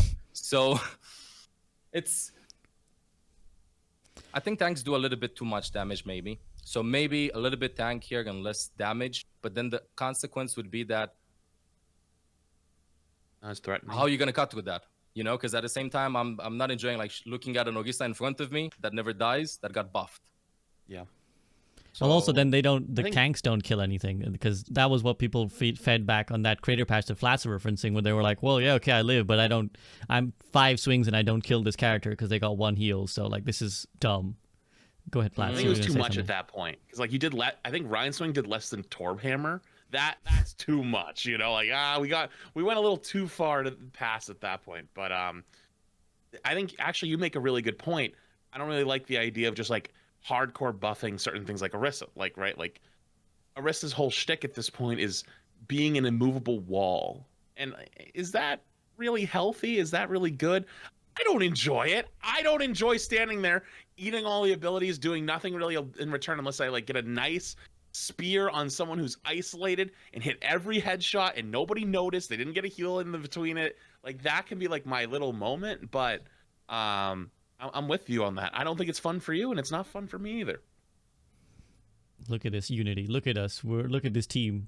And I appreciate as well that what's clear here is that, you know, we don't really have an answer, and this is where you have to have sympathy with the devs, because it's like a really philosophical problem that you have to find like a deeper holistic solution to, rather than just buff this X that, because, you know, this is there's some, like you guys said, there's always a give and take. You know, we added a faster pace by removing a tank, but that comes with the potential of people getting burst. Some people prefer the slower playstyle. Some people prefer the second tank. I've been grinding a lot of Dota recently with Fitzy. So my mind is in like a very Dota MOBA space. And I think when you guys were talking, one thing that it made me think of is just like the impact that items have. Now, before anyone grabs at me, I'm not saying introduce items to Overwatch, but the most important and most relevant item is what's called a Black King bar, often shortened to BKB, which when popped makes the character immune to all crowd control for a certain amount of time. When you buy the item, the first usage is 10 seconds, and then like 8, I think, and then 7 and 6, and then it bottoms out at 6. So you pop it, you get 6 seconds of anti-CC. I almost wonder if like something along those lines is like something that maybe Overwatch could have for tanks. It's like okay, there's a one moment where like it's like a fortify, I guess, but like a bit more engaging than just Orisa being unkillable. But just it's more just the CC element. It's like, okay, you've eaten a crap ton of CCs now. Now's your chance to like actually be fearless. Just kind of throwing that out there as a spitball. But I'm curious Freedo's thoughts as well. Freedo, you haven't kind of said anything in a while, but do you have any ideas for like this holistic problem that these guys have touched on, where obviously you want supports to be impactful, you don't want them to get run over, you want DPS to have lethality and not feel like, well, I'm just a worse version of a tank or a worse version of a support. And of course you want tanks to not die, but feel impactful. So how's like that? How do we address all of this? Yeah, there's quite a lot that I can respond to. So to the Dota point, an interesting thing to keep in mind of the CC immunity is that buying that item forgoes your ability to buy something else, which maybe like increases your damage or lots of other things. So there's a lot of other options. So you're specifically building to just be able to survive, and Dota has many, many stuns. So does Overwatch, actually. There's a lot of disables and things. And a problem that we haven't brought up yet in the conversation is like the rock, paper, scissors nature of the tanks. So some of the tanks have these abilities, some of them don't. And then if your enemy has the counter abilities, you lose really, really hard. And I think we're just giving a lot of different examples of what power creep sounds like, and I don't know if we're all in agreement that that's the case of what's happening. But if you feel that, it reminds me of Overwatch 1. Basically, we could transport to Overwatch 1 now and draw a parallel line to now, where if you were as a Reinhardt out of position in Overwatch 1 in certain eras, let's say the power creep eras, the damage numbers were so high in order to compete with the healing numbers that out of position, boom, you're dead.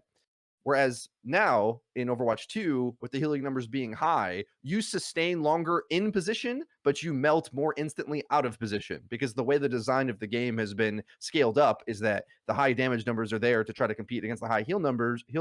So that makes it like more death ball-y in a way for it to function. And then when you're outside of that death ball, then things are like very severe and they smash you in the face. Where maybe earlier versions of Overwatch 2, it was a bit more free flowing and fluid, and what engagements hit you and how you could flexibly reposition. Whereas now there's some matchups, if you're out of position, you auto lose instantly, and it's just a straight up like rock paper scissors matchup. I feel, based on the hero compositions. So I think also, despite me preferring one over the other, I think a lot of players do like that as well. Like, they want to be able to select different heroes and have them have a big impact on the game. I just, I wish we had other systems maybe to incentivize this, rather than forcing the numbers through to jack them up in order to create that effect. So my bigger takeaway is just being thankful for the design of 5v5, that despite all of these problems seemingly everywhere, it's like you still have so much individual agency as a player that other than being on tank, where you just have to pick from a rote chart of what is acceptable to play. The other 4 players have like quite a lot of freedom to express themselves and play a shooter game for real. It's just like the tank problem. It's just not so fun anymore in catching this L, because it's the same, it's all the same problems we had in Overwatch 1, just back in Overwatch 2 now. That's how I feel. Like, in position, resources going your way, holding this, and it's funny to me that they spent all this time to rework the role to make it play different, and then now we're like kind of arriving at the same place as far as I can tell. Yeah, Flats, a quick word on that before we potentially move on. I mean, you're kind of, I don't know. It's actually got to the point where I don't have an answer anymore. My only concern and fear is that I think tank is by far the lowest amount of players in the game, like below support, below DPS, etc. And I'm worried that because of that, our voices aren't as loud. And I kind of know that it's going to be the counter swap game. I understand that when I load in now. But how do you fix that? Is that just a new Overwatch? Do you just got to accept that at all times? I know there's obviously, exceptions in certain things with certain comps, and and especially high level play can be different. But even in World Cup, we saw, I think I had Kron on my stream, and he was like, yeah, there's 2 comps. There's the teams that run the Sombra Tracer that are good, and there's the bad teams that just run the counters to whatever they're running. And it's like the bad teams still found success, like the quote bad teams, by just running the counter comps to them all the time, and they would still win games. And so it's good, but it's also, I don't know, it's not the most fun in my opinion. I don't really have an answer, but I do agree with the sentiment. Tank has become a lot less fun overall than where it was before. But I wish I had an easy solution to offer you. I just don't want to get left behind in the dust and be every support and TPS player's best friend to queue with because I have 10-second queue times again. mL, a quick word as well. I saw you kind of thinking over some things there on anything that's been spoken about. Yeah, I feel like we're talking a lot about rock, paper, scissors for tanks, but it's the same for every role. Like, if I see the enemy team comp, I go back, I swap. If I see that they play with those heroes, even if it's 1 or 2, I swap. I think a direct consequence of the fact that right now it's only 1 tank rather than 2. So maybe it's a thing with hero pools. Maybe, I'm saying, like, for me, when I first started playing, I was playing a lot of Ana. And I realized that in some team comps, Ana would not work. But after thousands of hours, of course, like with a lot of experience and stuff. And then I added more and more and more heroes. Would I personally have fun in, let's say, a Zen Brig meta, which I don't like to play that much? Probably it would take me some time to get used to that. And I feel like it's a lot of pressure on tanks that just played main tank or just played off tank to respond to this rock, paper, scissor. It might not be necessarily a problem with Overwatch and stuff, with the fact that you got a context swap, which is how Overwatch has been advertised, right? Like, you swap to the hero to contact that hero and stuff, rather than pick agents at the beginning of the game and just stick with those agents until the end. But sometimes it might feel too, like, you can't play Livana alone with a dive comp without a Brig next to you sometimes. Like, you're just going to get dived. It shouldn't be that clear some moments. And of course, like, you're going to have like some situations in which Sigma is best on long-range sniper maps because that's how his kit works. And I think that we're seeing this a lot right now in Overwatch 2 compared to Overwatch 1. When in Overwatch 1, if some heroes were strong, you'd see them played in the majority of maps. But map design-wise is one of the ways to bypass this whole rock, paper, scissors thingy. Hello, Olaf. In which you would just, okay, fine. Junkertown, snipers, those are the best picks. That's it. So maybe maps that are specifically designed for some heroes in mind would be a good way to do this, so that you would have like, this is how I envisioned. This is how I feel like I would be very hype if I would watch it casually. I'd be like, oh my god, my team is going to play dive on this map that they picked. Oh, I can't wait. They win this one. But then they're going to play against Cloudy, for example, and that's a rush map. So they got to play Reinhardt. They don't have a good Reinhardt. So, yeah, kind of bad. I think this might be better overall. I like that take, actually. It's a good one. I actually disagree with the map take, actually, that the maps make the maps create diversity. Because I think what ends up happening is my mind is channeling to Samido with his destroying Circuit Royale, vendetta. And like, we end up in Havana again is the problem. Like, you make a map that's like, this is the sniper map. You get, like, every time we've done that, it's been bad. We had Paris, it was bad. We had Havana, like no one likes it. Circuit Royale, everyone's mad at the second point. If the map forces your hero picks, where's the fun? If it's like, oh, I load up and I know that we're gonna have to run, that's not agency. I don't get any say in that. I'm either good at Widowmaker and I hope my DPS is, or I'm not. So like, to me, that I actually disagree with that take quite strongly, ML. Do you think that's still the case after the nerfs though? Because they did nerf Widow. And I have no fucking clue because I've barely played Overwatch since I came back. So I will totally say that if like Sam as well. It's definitely not insta lose anymore. Like if you load in, they have Widow Hanzo, and you don't have a hit scan player, it's not insta lose. Mm-hmm. But like, they're stronger. They're definitely still stronger. Yeah. Okay. Yeah. I mean, it will always end up falling to one extreme. I think the inherent problem is that it's only ever a problem away from being oppressive. Like, it's only ever, oops, looks like Rush is very, very strong, and now we got the Rush map. Well, like, better hope we can play Rush or we just lose. I mean, that's just my philosophy in general. I always want the individual to feel like they can come into any game and be like, all right, what I'm doing is impactful, as opposed to, oops, my guy plays Winston on Lijiang Tower Control Center or whatever, GG, right? Like, that's never fun. So, well, that's just me. Go ahead. I think that up until Masters, Grandmaster, or top 500, I think you can play any comp, any hero, anywhere, and still get value. This is true, but I also think that that's if you're looking at it from perspective of purely being like hyper competitive and like, I want to be as good as possible. There's also the fun element, which is just not that fun to get counterpicked. And to be like, just lose because like my matchup is bad. And there can be some element. I'm not saying that like, it's impossible for there to not be matchups. That's like a must have if you're going to have two different characters. But I do think like I see a lot of players in the medal ranks just feel like I don't have that much time to hard grind my perfection on 10 tanks. I like a couple tanks. And the fact that this guy picks AFK tank and wins is upsetting to me and makes me not want to play because my return of investment is not there. Well, then what happens if there's one tank that works on every map and you're not playing that tank? Like Junker Queen a couple seasons ago. Well, right? again, Junker Queen, for example. There's a middle ground. There's a middle ground between this. Like, I don't think every tank should be perfect in every situation. I just think that obviously it's an ideal that I fully acknowledge cannot always be realized. It's like in a perfect ideal, it's like, well, they shouldn't be like, you got to pick this tank or you lose. And again, the rock, paper, scissors definitely. And it's, again, you could say, well, if you're a diamond, you can just be good and win on Winston. Look at Bogart, who is unranked to GM. But how much better do you have to be on Winston when that guy's running Diva? Like, how much better do you have to be on them, even in Diamond, for them to not just chase you around? I mean, even Bogart tells me all the time, he's like, I hate Diva. Like, he's chasing me around the map and I lose. And it's like, that guy's like the best Winston player, one of the tops. So it's like, that is a source of frustration that I think is part of the fundamental problems that need to be looked at. I wanted to quickly ask, because a couple of you guys mentioned, 5v5, 6v6. We don't have any. There's been a rising bring back 6v6. Do we have any 6v6ers in the call? No? Everyone's shaking their head. Rose tinted glasses there. Okay, well, this leads nicely.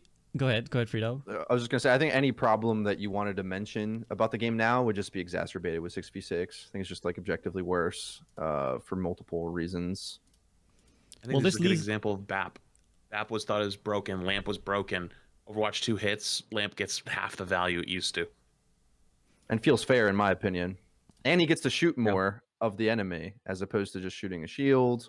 Like we're on like a negative path on the whole like map point. I think for me, not being able to select your map in any way possible is kind of just the bigger issue above that.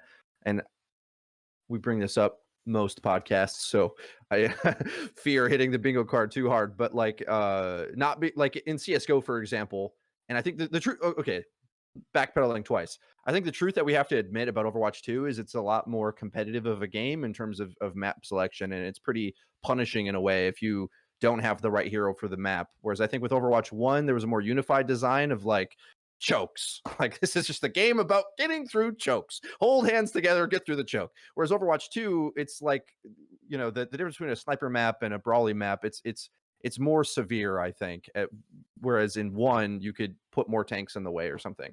Like the team comps carried a bigger percentage of the weight of your interaction with the game. Whereas now the map angles, they add a new cover spot. All of a sudden now it feels very different to me anyway. When they keep tweaking these maps, make new angles, it's like if I feel like more things are viable all of a sudden once they tweak them. Like Gibraltar is probably one of the better examples for that. But also I'm thinking like anyway, whatever. I wish we had an option to be able to select maps somehow. I'm not exactly sure the right way to go about it, but it's going to be brutal to your gameplay experience. So it being random on the teammates you get and random on the map you get makes for a really inconsistent experience that I think is unnecessary. And we could be having a lot more fun with the game if we could somehow, some of the time, angle it closer to our comfort zones and preferences, which maybe is not the most competitive suggestion, because pure randomness means that you'll have to play all the maps, and I think that's the reason behind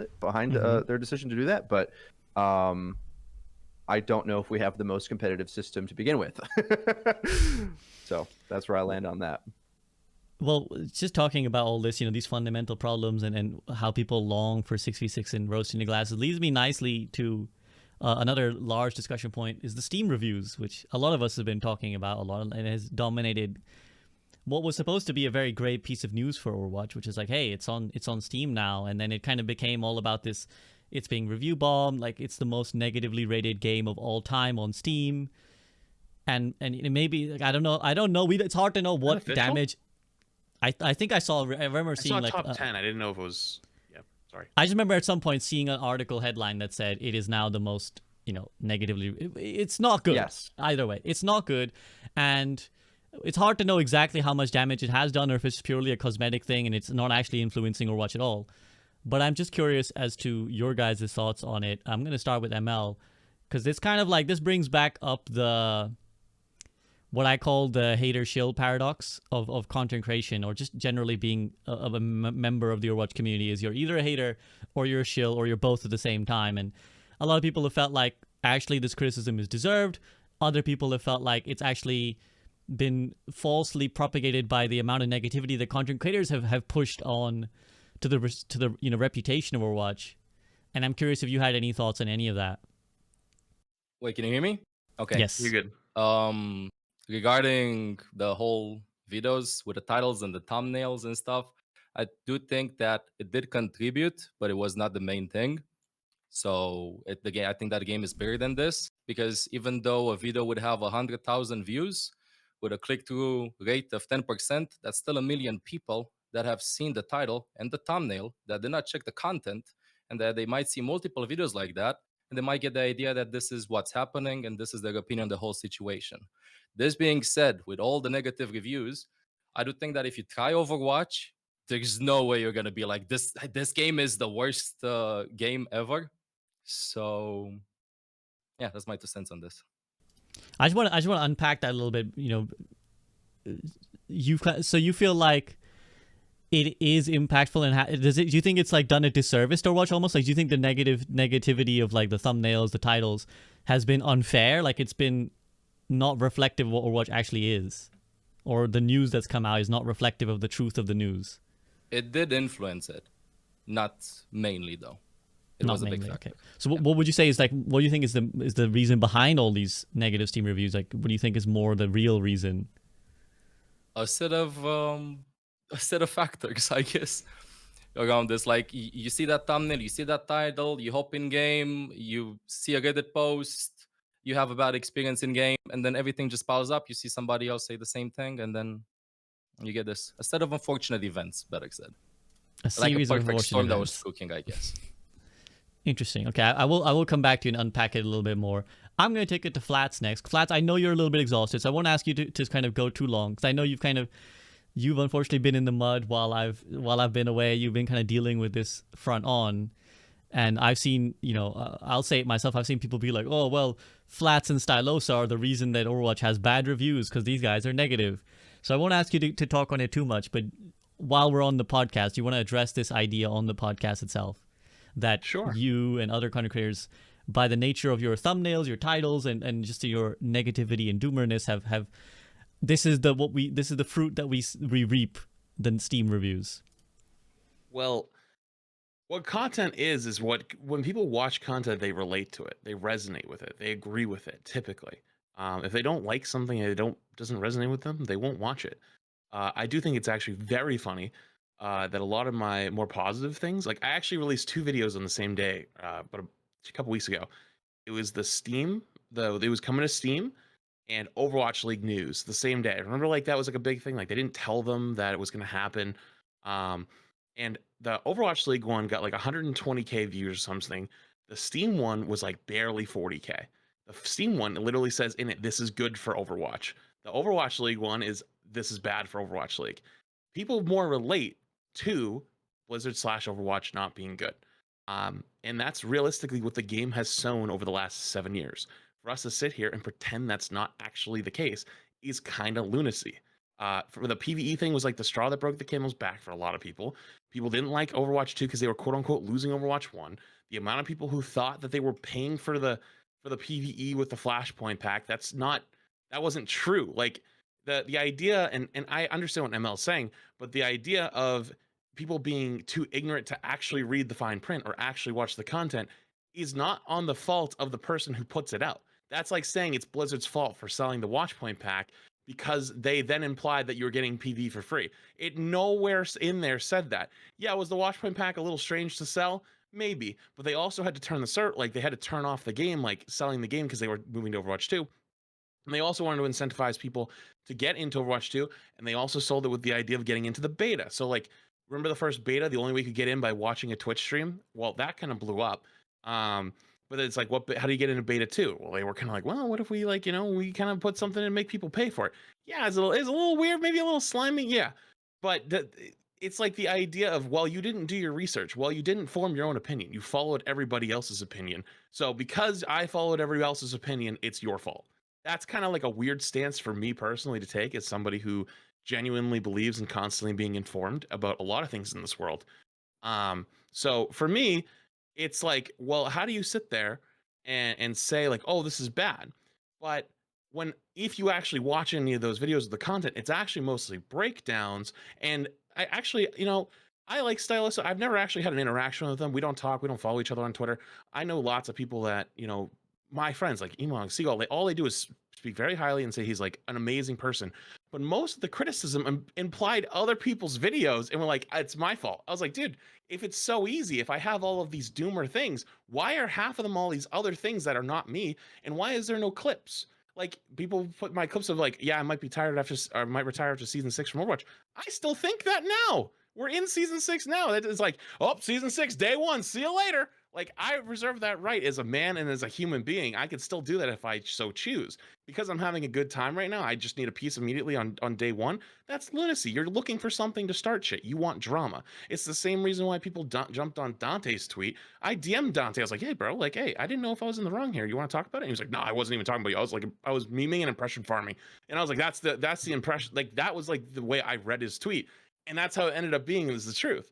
So I understand the sentiment, but I would argue that if you're talking like true content stuff, I would argue that more it's Blizzard / Overwatch missteps. And you can watch the same thing happen with Diablo, Blizzard was praised for Diablo, and then when season 1 hit, that was immediately pulled back. You have your moist criticals, you have your Asmongold. They talk about a lot of these things, but these are real things that happened. Yeah, do they spin it and they give it like they like make it a little bit more theatrical and emphasis a little bit? Sure, you can argue that, but but like this isn't like like 6 o'clock CNN news. We're like, good evening. Blizzard this evening decided to release the worst balance patch in Diablo 4's history.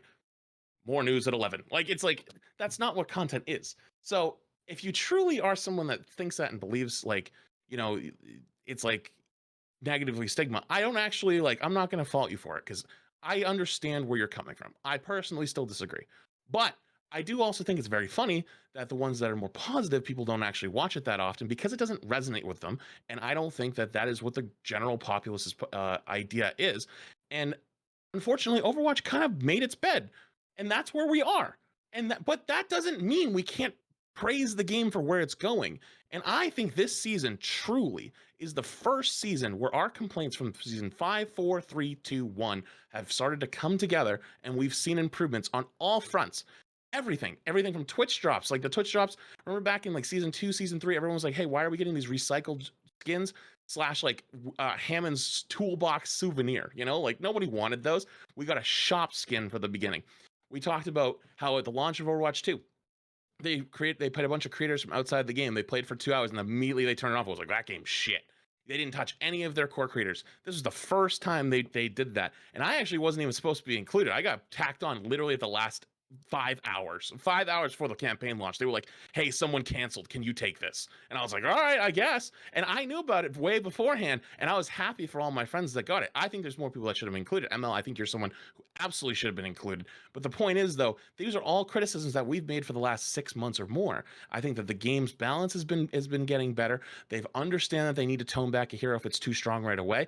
Did they go a little too hard? We've already talked about that. But these are things that we've talked about for the last 9 months, and we're getting somewhere, and it's getting better. And the only way you're going to make public perception better is if the game becomes better. Because there's a quote that I like, and that people always say, the way you truly become better, or the way you truly move on from things, especially in content, is just make better content. And the same thing happens with Overwatch. If the game makes good content, if the game is fun consistently, people are going to play it and people are going to like it more. The same thing happens in content creation. Just make better content. Don't complain, just make better content. So I understand what people's sentiments of it. I personally don't totally agree with it. That's fine. We'll stand on 2 sides of the fences. But I do also find it very ironic that those same people don't support the positive stuff, and only there seems to be more people that resonate with the negative stuff. So if you truly want to make that impact, why don't you interact more with the positive stuff? Very, yes, well, thanks. Yeah, it was very succinct, or not succinct, but very thorough, rather, I should say. Very, very much addressed a lot of the points. I'll quickly give ML the chance, like, if you want to say anything else before I go back to Freedo. ML, anything you want to add to what's been said? It's hard to see the positive stuff when we're mostly focusing on the negative stuff. And it's also the phrasing and the it's like for example with PvE, like for me, I said that PvE was I think it was repurposed. I didn't say that was canceled, and to this day it is my most disliked video right now. And I think that accuracy of information is very important for the perception of the game. So you feel like the PvE is cancelled kind of did disservice to what actually happened? Like I feel that, yeah, because like if you don't play Overwatch and then you hear that Overwatch is cancelled, I knew that it was cancelled. See, there you go, it's cancelled, it's done, it's over. It's not actually cancelled. You know what I mean? Because right. People just see the titles, they see the thumbnails, they see everything, and it's like a chain effect, a combination of factors. You hear from left side, you hear from right side, you hear from a friend, and that's it. So you feel like, yeah, it's like the sort of the personal responsibility to be really fully accurate in like every part of the video presentation, right? It's like the content, but also the title, the thumbnail should be not mislead people in any way potentially. Is that kind of what you're suggesting? It is not necessarily misleading, but it might be influencing their opinion without actually having the time, maybe even to form a complete opinion. Because I don't think that you can just go home, sit down, check everything out. Okay, so the title is this, the news is this. Okay, next one. And like, you know what I mean? Like, this is the first interaction, like the first impression. It's super important. And when you search for Overwatch and stuff, I feel like it's a bunch of negative news. You know what I mean? And I'm excited for the future, you know? I hope that everything like this is in the past, and I'm super excited for the future. But I'm a little bit sad with all of the negativity on Steam with all the bad reviews and stuff, because I definitely think that the game does not deserve these many bad reviews overall. And if you would try it, you would see that something's fishy, you know? Like, there's no way this game's this badly reviewed. And just a final point on that, like, because the PvE is canceled, you know, it was kind of like major YouTube creators, Twitch streamers and stuff, all kind of had that same idea. Like, where do you think that, why do you think that so many of them came to that same conclusion, like PvE is canceled? If you feel like that's a misrepresentative title, like, why do you think that they all went that way? Maybe expectations about the game. Because, like, when they said that they're going to make Overwatch 2, we expect something, and then you don't get that something, you get something smaller. So this got canceled, but this is still a part of this. So maybe this is where this whole thing happened and why it happened. Right. So again, it is unfortunate for that expectation that was set all the way back in 2019. Yeah. No, carry on. Finish your point. It is a bit of a confusing situation overall, and I think that we lean towards the extreme of it, rather than the middle ground. Perhaps, a symptom of the internet as a whole as well, that, you know, these things are how it works. That. Yes, it must be encouraged in a way, and that's kind of algorithmically true as a creator too. Like, you're kind of incentivized to go for where the views are, and again, as Flats talks about, if people don't engage with the positivity, then where does that leave you as a creator, where you're kind of like, well, do I try to be as personally responsible as possible and not say anything that someone might misinterpret in favor of, like, sacrificing, you know, the audience potentially and your own growth? So it's a bit of a Can I ask tricky... a question? Yeah, go ahead.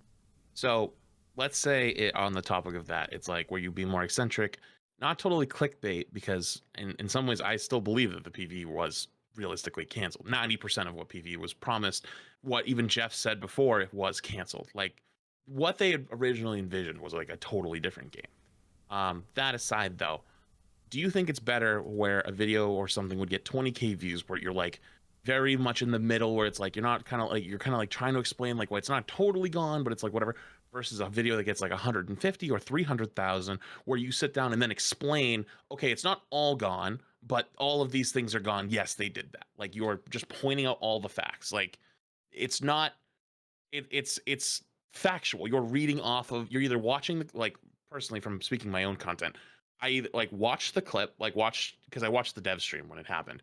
So we rewatched the clip where they basically were like, hey, PvE's done, you know, the way there's no talent trees, no replayability. There'll still be a campaign, and we'll do these free hero missions, which we didn't really know what that was going to look like at the time. But like, we were like, okay, it's not going to be replayable. They came out and said it's not going to be replayable. It's basically going to be a one-time thing. But we think you'll still enjoy it and you'll have fun with it.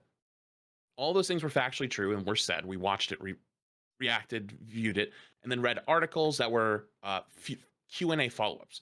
Is it better that 300,000 people watched it and actually learned the full information than, say, 20,000 that didn't even click because they were like, well, everyone else doesn't say that, you know? Is it better that 300 people watched it and got the information, or 3 million people saw the information that they thought I would get from it and didn't click on it? Well, I mean, everyone else it's the same thing at the same time. Like, it's that the actual information is still being read and being used, and that was, most of it is canceled. And I know Freedo agrees with it too. I have the same thing. It was, what was originally promised was canceled. This has just been beat over and over and over. I'm so tired at this point. But regardless, though, I personally think that by giving what actually the facts are and people actually, you know, seeing what it is just as important as somebody who decides to just read a title thumbnail and walk away. I think there's arguments for both sides, and I'm not completely disagreeing with you. I see your point. But at the same time, though, ML, this is like your video, I never even saw it like come across my page. You know what I mean? And like, that's nothing against you. And it probably should have come across my page. But unfortunately, that's just kind of how the sentiment of Blizzard has been for the last 7 years. And we didn't make that. None of us did. But it's not about the creators here. This was my whole opening point with the whole negative reviews. and we just Mhm. made it about my videos not appearing on your feed because they might not be similar to yours, for example. We were talking about the fact that these negative reviews might have been influenced by some content, and that's not the big thing, because let's be honest, the game is way bigger than a couple hundreds or thousands of content True. creators. Very true. Yeah, So we're thinking. I don't think that we should put ourselves in a position in which we're thinking, because of this and this is happening. It's bigger than this. It's a very series true. of factors, a series of events. Yeah, you said that. You said that right from the go, which is it's a series of unfortunate events. And to bring the wider context in, there was a report that like 2/3 of the negative Steam reviews were from China. So the idea that like this is somehow even representative of what the average consumer in, you know, Europe or North America or anywhere outside of China is actually feeling is not even necessarily true. And the other sort of feeling I got reading a lot of the Steam negative reviews was that there were people who just don't play Overwatch. Like they quit Overwatch years ago. Like they just kind of came back to pile in on what was now like, it's kind of like, I like to say the internet only has one joke, right? So it's like if you were there when your Player Watch Twitter tweeted an image of us at the Creator Summit, you know, one guy makes a joke that's like, yo, a Diva Bomb would go hard here. And that's funny the first time someone says like, yeah, because, you know, it's showing that I'm an Overwatch player and I only think about Overwatch. And yes, a Diva explosion would be big. Then the next guy comes in, he's like, well, a Ramatra ult would go hard here. Third guy comes in, well, a Helix rocket will go hard. It's like the internet loves to just like, they all want their upvotes. They all want the feeling of like, I was funny too. I was acknowledged by these other people. And that's the feeling I got with a lot of the Steam reviews, where it was like a lot of people making the same joke. It was like the porn is better.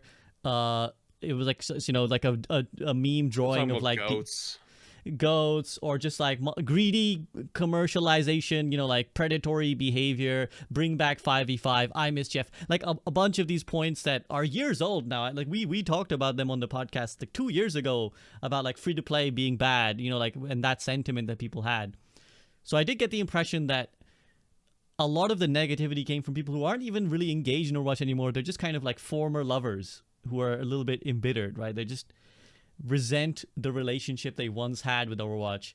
And this is where I want to bring you in, Freedo, because I feel like this is where often the discrepancy lies between what those of us in the active community see when, you know, we're people who are still playing. So obviously we must still have some positive reception or feeling towards Overwatch. We must like it to keep playing it.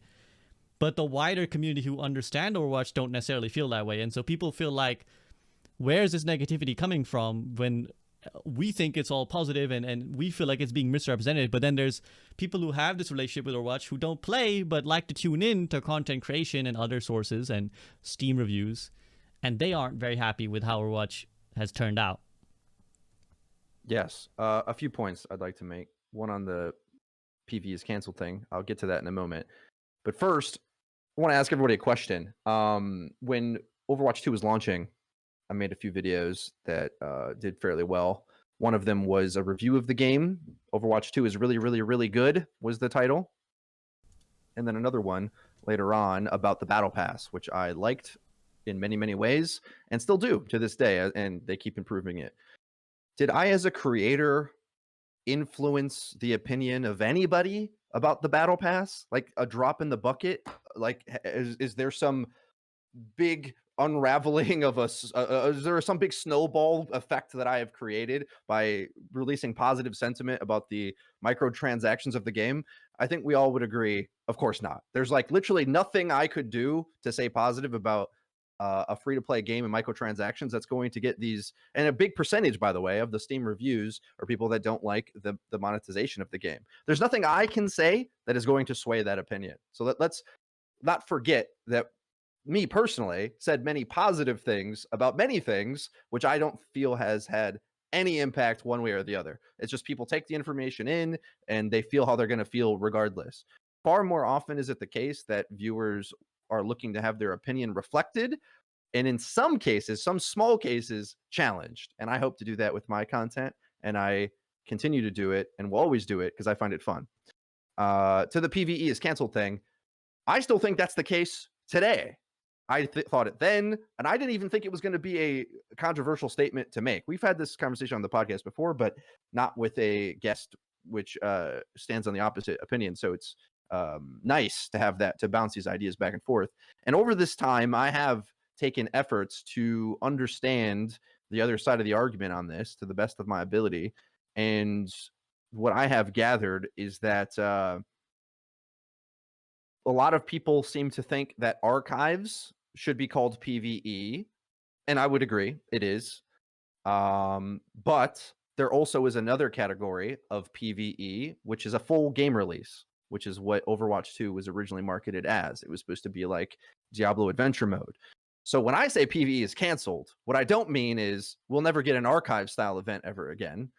What I do mean is the PvE game is canceled because the replayability, the depth, the full gameness of the PvE is what I expected it to be aiming towards. And playing what we have now, I think it's much easier to call it Archives Plus, but for me, it's Archives Minus because it's like stretched out. What we used to have stretched out for longer durations, and there's just a bit more of it. And considering I have to pay for it, I'm even more sour on it. And now we're in some new weird third version where it's like freemium, I guess, Battle Pass add-on. And for me, that's like the worst of all worlds. Like, I think that's worse than the smaller scope that was free. That's just like, hey, you know, you can get a bit of the story. You get the gist of what this game's about, but we're mostly about PvP. That's what I felt in Overwatch 1. But we also don't get the Diablo game that we were being promised, which would have been a full-scale game, like full game, not a demo, not like a little concept piece. Yeah, we don't get either of those. So I still think it was canceled, and it's canceled down to the point of it being an archives variant. And to me, that's not like I feel like they're playing. I feel to call it anything else on my part would have been disingenuous, because I think Blizzard is playing fast and loose with this terminology and switching between the two and say like, well, we always had PvE. You remember archives? And then you guys are like, well, archives kind of sucked in a way. Like, wasn't good enough. And to me, this is just a glorified version at best. But I think because it fails to meet my expectations, I think it's minus because it just takes longer to do. It's like, you know, we're letting SVB off the hook a lot of times. He gets the host, but he didn't even finish the thing, right? Like I at least finished it, right? And went through it. So that's kind of where I'm sitting. Like I feel the evidence of the quality of the product we got in the solo queue experience, at least, backs up everything that I said. Like the game is canceled. We get like a demo trial version of a thing. I don't even know what to call it. Freemiumware, I guess. All right, I think that's every point that I wanted to respond to. I mean, yeah, carry on. I'll just say, yeah, I didn't like it. That's straight up. But you go ahead. You finish the point about the Steam reviews and kind of the sentiment of negativity. Right. We don't control that. Like where do you think this the comes wider from? community? The wider community does not from? like the microtransaction change, right? They don't care about that. I had no influence to change that. If I had influence, why doesn't my superpowers of influencing the community work when I really go hard to try to influence something? Like the moment I want to do it, it's like all my powers are gone. But then I'm to blame when I have a headline that you don't like the narrative of, like you want it to be something else. Like a lot of content creators or fans of the game want other people to be fans of the game. I do too, but I can't help you. Right? None of us are going to help that. Like Blizzard has to do it over a long series of improvements to the game in the long haul. So I think a lot of there's a million reasons for people to be upset at Overwatch, like, and Blizzard in general. And it mostly comes from that. Like it doesn't come from a headline from a YouTube video. I'll tell you that. Like the most disliked Steam game ever? Like, come on. Like there's got to be a lot more problems than a negative headline, even if it was completely incorrect. Even if there was a mass campaign of hater content creators that want to lie to spread misinformation, which I don't categorize myself as, or any of the people that have been mentioned. Even if that was the case, in the millions of players that exist, like it would be a drop in the bucket if the game was good, right? Like there would try to do this for Zelda. Try to make a content creator cabal to bring that behemoth down, and like think about it. It's a ridiculous idea, right? Yeah. Yeah. I don't know if that answered the premise that you were trying to get me to. I answered No, all no. the other points. These and are then, all great. I themes. appreciate all you guys' candidness. Like I hope that you've all, or don't feel that I've put you in any position to talk about things you don't want to, because I see you guys as my homies and I ask you questions that I'm genuinely curious about your opinions on. I feel like I agree with what Flats was saying earlier about just make good. Like I think just make good content is the #1 principle to live by when you make content, right? It's like if I'm like, why does my video not pop off? Yeah, there can be things that are improved in the marketing and the thumbnail. Like these are all important. But just like you got to make a good video at the end of the day. Like all those things cannot help fix a bad video. And I think good PR, bad PR. I think if there's one thing that we've seen in recent years in gaming is that the gaming community is very fickle. The internet community is very fickle. You know, like Diablo was mentioned. It's also an Activision Blizzard game. And it's funny because one of the things that I saw a lot on the Steam reviews was people mentioning the sexual harassment stuff of Blizzard. And the hilarious irony of it is that Team 4 of Overwatch was the only team, and I will repeat this till death, was the only team of Blizzard not implicated in any of that. They were the one team nobody said were involved in any sexual misconduct. So people using that to criticize them shows you that they don't really care about the substance of those accusations. Yet, ironically, what game got praised to the hilt? Diablo, where Jesse McCree worked, right? The guy whose name we had to change to, fix this PR. Jesse McCree and other developers implicated in the Diablo scandal went and got huge positive reviews because the game was fun. Because everyone played it and was like, wow, it's great. And then, as Flats pointed out, when their new patch dropped and they made a bunch of clangers, all of a sudden the internet's up in arms again. All of a sudden the internet is like, fuck this game, fuck Activision Blizzard, greedy, greedy, greedy. All those accusations came back. You can look at Riot's success. They've had their own sexual harassment lawsuits. Nobody brings those up because people enjoy playing their games. So I do think that there is an accountability to be had. Like, I think personal accountability is what I would, as was ML's alluding to as well, is like, you got to be confident that what you put out is true, right? Because there's people, I would not invite anyone to the podcast who I felt was misrepresentative, who I felt was like making content. They're just kind of lying. They're just almost deliberately spreading misinformation because they know it'll get a better response. So I think it's like that personal accountability. Like, I put out something I believe in, and beyond that, it's like it's up to the people to decide how they feel. I also agree that I don't think it's possible that if Overwatch was fun and enjoyable, that swathes of people would play it and yet be convinced by negativity from creators to change their opinion on a game they otherwise enjoyed. So I also think that actually, to summarize this point, I don't think the Steam reviews matter. Maybe I'm wrong and I have no way of knowing what effect it has on the reception of the game. But I think Overwatch's problem is not public reach. People know about Overwatch. 50 million, 60 million people bought a copy of Overwatch 1. That's ridiculous. Game of the year, right? People know what Overwatch is. They just don't like it anymore. And that's the problem Overwatch has to combat. Is not like we don't need, okay, yeah, maybe we need more Zoomers to know about the game because they've grown up in a generation now without Overwatch. P.S. Keep the Zoomers out of my content though. Fuck them. But the rest of everybody else knows about Overwatch. Everybody else has been there. They've all been there when Overwatch was the hype game. They all know about it. So the problem that they're combating is that people just don't think their game was very good or is very good. So I think that's what the Steam reviews have to address. When the game starts feeling good for a consistent period of time, I don't think we'll face these problems anymore. ML, anything you want to add? Hey, I mean, with the game being so badly reviewed, the silver lining is it can only go up from now. True. That's what I count on. That's what I Very count true. on. I think that's where we're at right now. I think the climb has begun again. I agree. And on that note, let's quickly round up then, because I know I promised that I wouldn't hold you guys time for too much longer. So let's just quickly touch base on a few of the things that we haven't. So I'll say the topic, and then you guys just feel free to just hop in, free ball, say whatever you want to say. Flashpoint, good or not? Love it. Love it. But add Very good. a waypoint. It's very confusing. Add a way to show me where the next point is. Oh, like a thing lines on the ground? floor. Yes. Yeah, like the payload. Yes. It's very confusing after you I cap saw it. your tweet about that, and I thought it was a great idea. That's a great solution, I think, to players being lost. Even if eventually we'll find our way, I think it's helpful, and it'll be helpful for new players forever, because you can't expect people to just know. the progression systems. I think a very good addition, personally. I think personally could be refined, but how do you guys feel about the progression systems? Love it. Needs Yeah. improvement. I think the visuals are kind of weak. It's Yes, just sort I think of they look kind of bars and ugly. the medals they look like they're from another game almost. The little avatars aren't as dynamic. Like I don't know. The art's not S tier, but the concept is perfect. I love it. Mm-hmm. ML, anything Group you want to on add it. on that? I love it Flat too. says- I just ahead. hope that they're going to re-add the old stats though. It's a little bit disappointing to not see like your previous stats.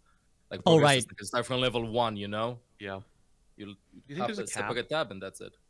I heard there's a cap of like 200 because like I don't know, I mean you probably too. I think we all would have instantly hit the cap if there is a cap somewhere. Maybe if there wasn't a cap, I would totally be down for that. I don't know Yeah, it might, about you. might be the case. Oh yeah, Cap. Go ahead. What No, were you no, I saying? was just agreeing. Go ahead. Another point I want to add in is I think it's a great psychological boost to play your highlight intro at the end of every single game Yeah, it's because sweet. oftentimes with losses, like this is something I noticed. I don't know if it's just me, but it makes losing feel less bad because you're making progress on something, and then you get to see your highlight intro, which sends like a bit of a neural link to other times you had played the game. So even if you just lost, it's just sort of like an upbeat little like, well, on to the next thing. And I think that's a concept that they might look to refine in other ways. I don't know if that was intentional on their part, but it's had that effect on me anyway as a player. And I think making losing feel less severe in Overwatch would be better for the community and the game in general. Which reminds me of the shared replay of the game bug that's going around. I know ML, you've spoken about this with the POV switching partway through the play of the game. Oh yeah. A lot of people have been having that. Dude, if they would make that a feature, that would be huge. That would be incredibly fun. Yeah, it would be interesting if that's something they're just maybe like it messed around with and accidentally got put in, or if it's just some weird spaghetti code that broke. But yeah, I saw Mercy get a play of the game. I feel they switched the algorithm as well. Side note, like she damage damped an Orisa ult and then like pull out the Glock and killed someone and then rezzed. Like I feel like it's been so long since I've seen a Mercy play of the game. I don't know, just a random question. They improved it for supports definitely. I get way more now than before. Nice. I mean, it's good to know that. Yeah, I think these are the things that go unsaid that they're constantly working on all the time. Is like something they don't maybe talk about in the patch notes. Which leads me to patch notes. Are you guys happy with the balance at the moment? Other than power creep in general, like I think in isolation, I kind of don't mind a lot of the decisions. It's just I think there's like a global issue that's kind of happening. But as to Flat's point about just at least changing things and trying to keep it moving, that's the road we're on. So I can't complain too much. With the strategy they have, they're doing well operating within it, as far as I'm concerned. And now crystal clear Flat's coming through, and now he's adjusted. It's Flats. been struggling all podcast. Yeah, you happy with the balance? I'm having fun with this patch. Just playing. Yeah, I have some complaints here and there, but like, I think the key, like, I said this earlier, we're never going to be happy on balance. Literally nobody agrees. Nobody at all. And it's like everyone likes to shake their fist at creators, be like, you have a bad take. But if you read through those comments, there's just nothing but bad takes the whole way through 90% of the time. So as long as the game is shooken up and is like constantly being fresh and constantly being fun, I think we'll all have a good time. And if there's a meta you don't like, hey, 2 weeks later, if it's gone, it's gone. ML, you happy? I'm confused about some changes. I don't know why they buffed Orisa's HP and Diva's buffed a little bit. I think she's very strong. But the good thing is that a lot of heroes receive changes, which keeps everything safe, everything fresh. I'm a little bit worried though for the pros that are going to play on the patch and stuff, because so many changes, so much stuff coming up, like Overwatch League. You have contenders, you have World Cup. I just want them to be more decisive with the patch, and yeah, that's just my 2 cents. But it does keep the game fresh, so.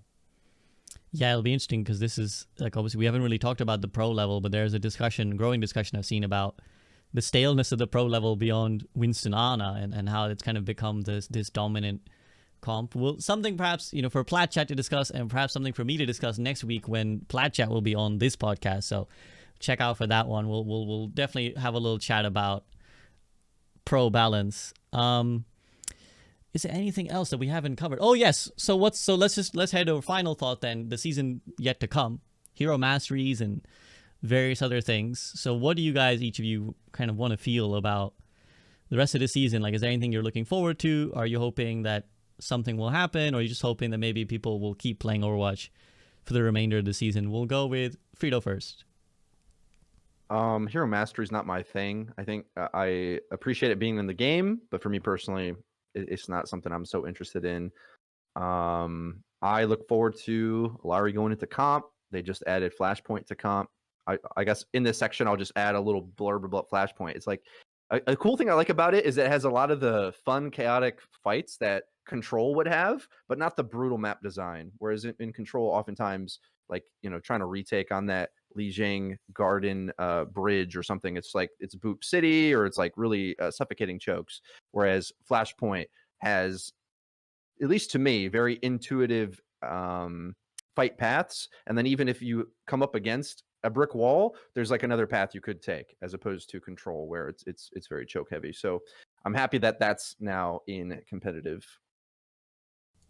Nice. I like it. Yeah, stuff to look forward to. Flats, what are you thinking about for the rest of the season?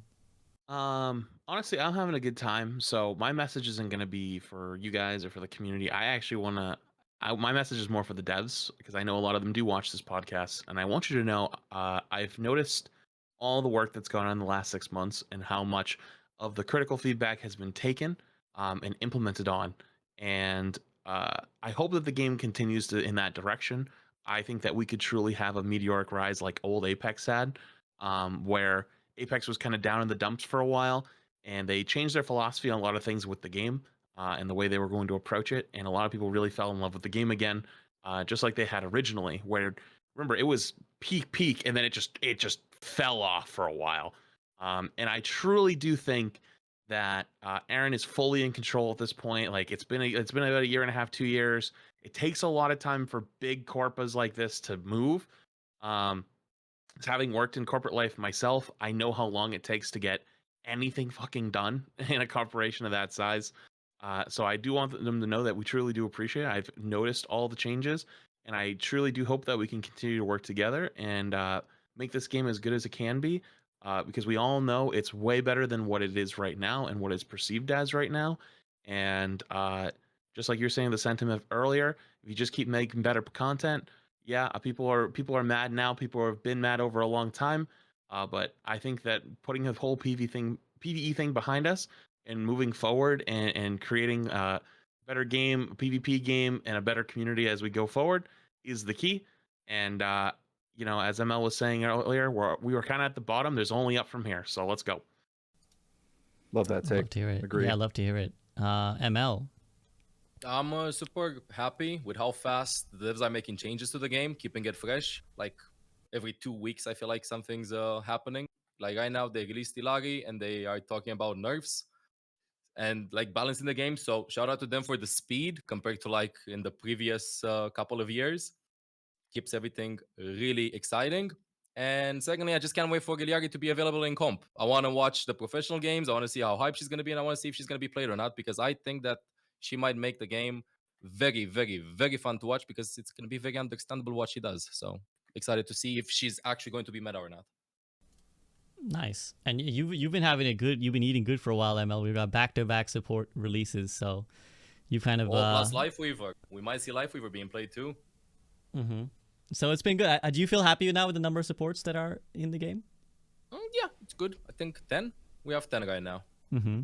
10 supports. Yeah, you have a lot of options right now. It was pretty difficult when Overwatch 2 was released with all of the options that you had, but right now I feel like it's a pretty good number. Nice.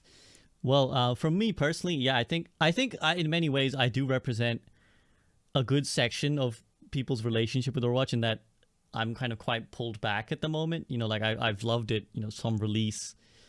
There was the Overwatch Dev Appreciation hashtag going on Twitter, and I think it's clear, like myself and many other creators, it's kind of a game that's changed our lives, and for that I am forever grateful. This is the point I'll get called a shill, but yeah, I think having met the devs when I went to California, the Creator Summit, one thing that is clear is just their passion, and I love the energy, right? I think the days are gone that Blizzard could be accused of being removed devs who don't care what their community has to say and don't listen and don't really participate. I think one thing that was clear is the number of devs that just were very involved in the community, very much knew what was going on, very much played. They watched a lot of the content, you know, they knew what the content creators were saying. So if we should, yeah, exactly. So if we should, I mean, they're here, but I'm just clarifying for those who maybe don't watch streams, who maybe are listening to this podcast later on YouTube. Yeah, it's like they are really involved. They're just like members of the community, and I think that's great.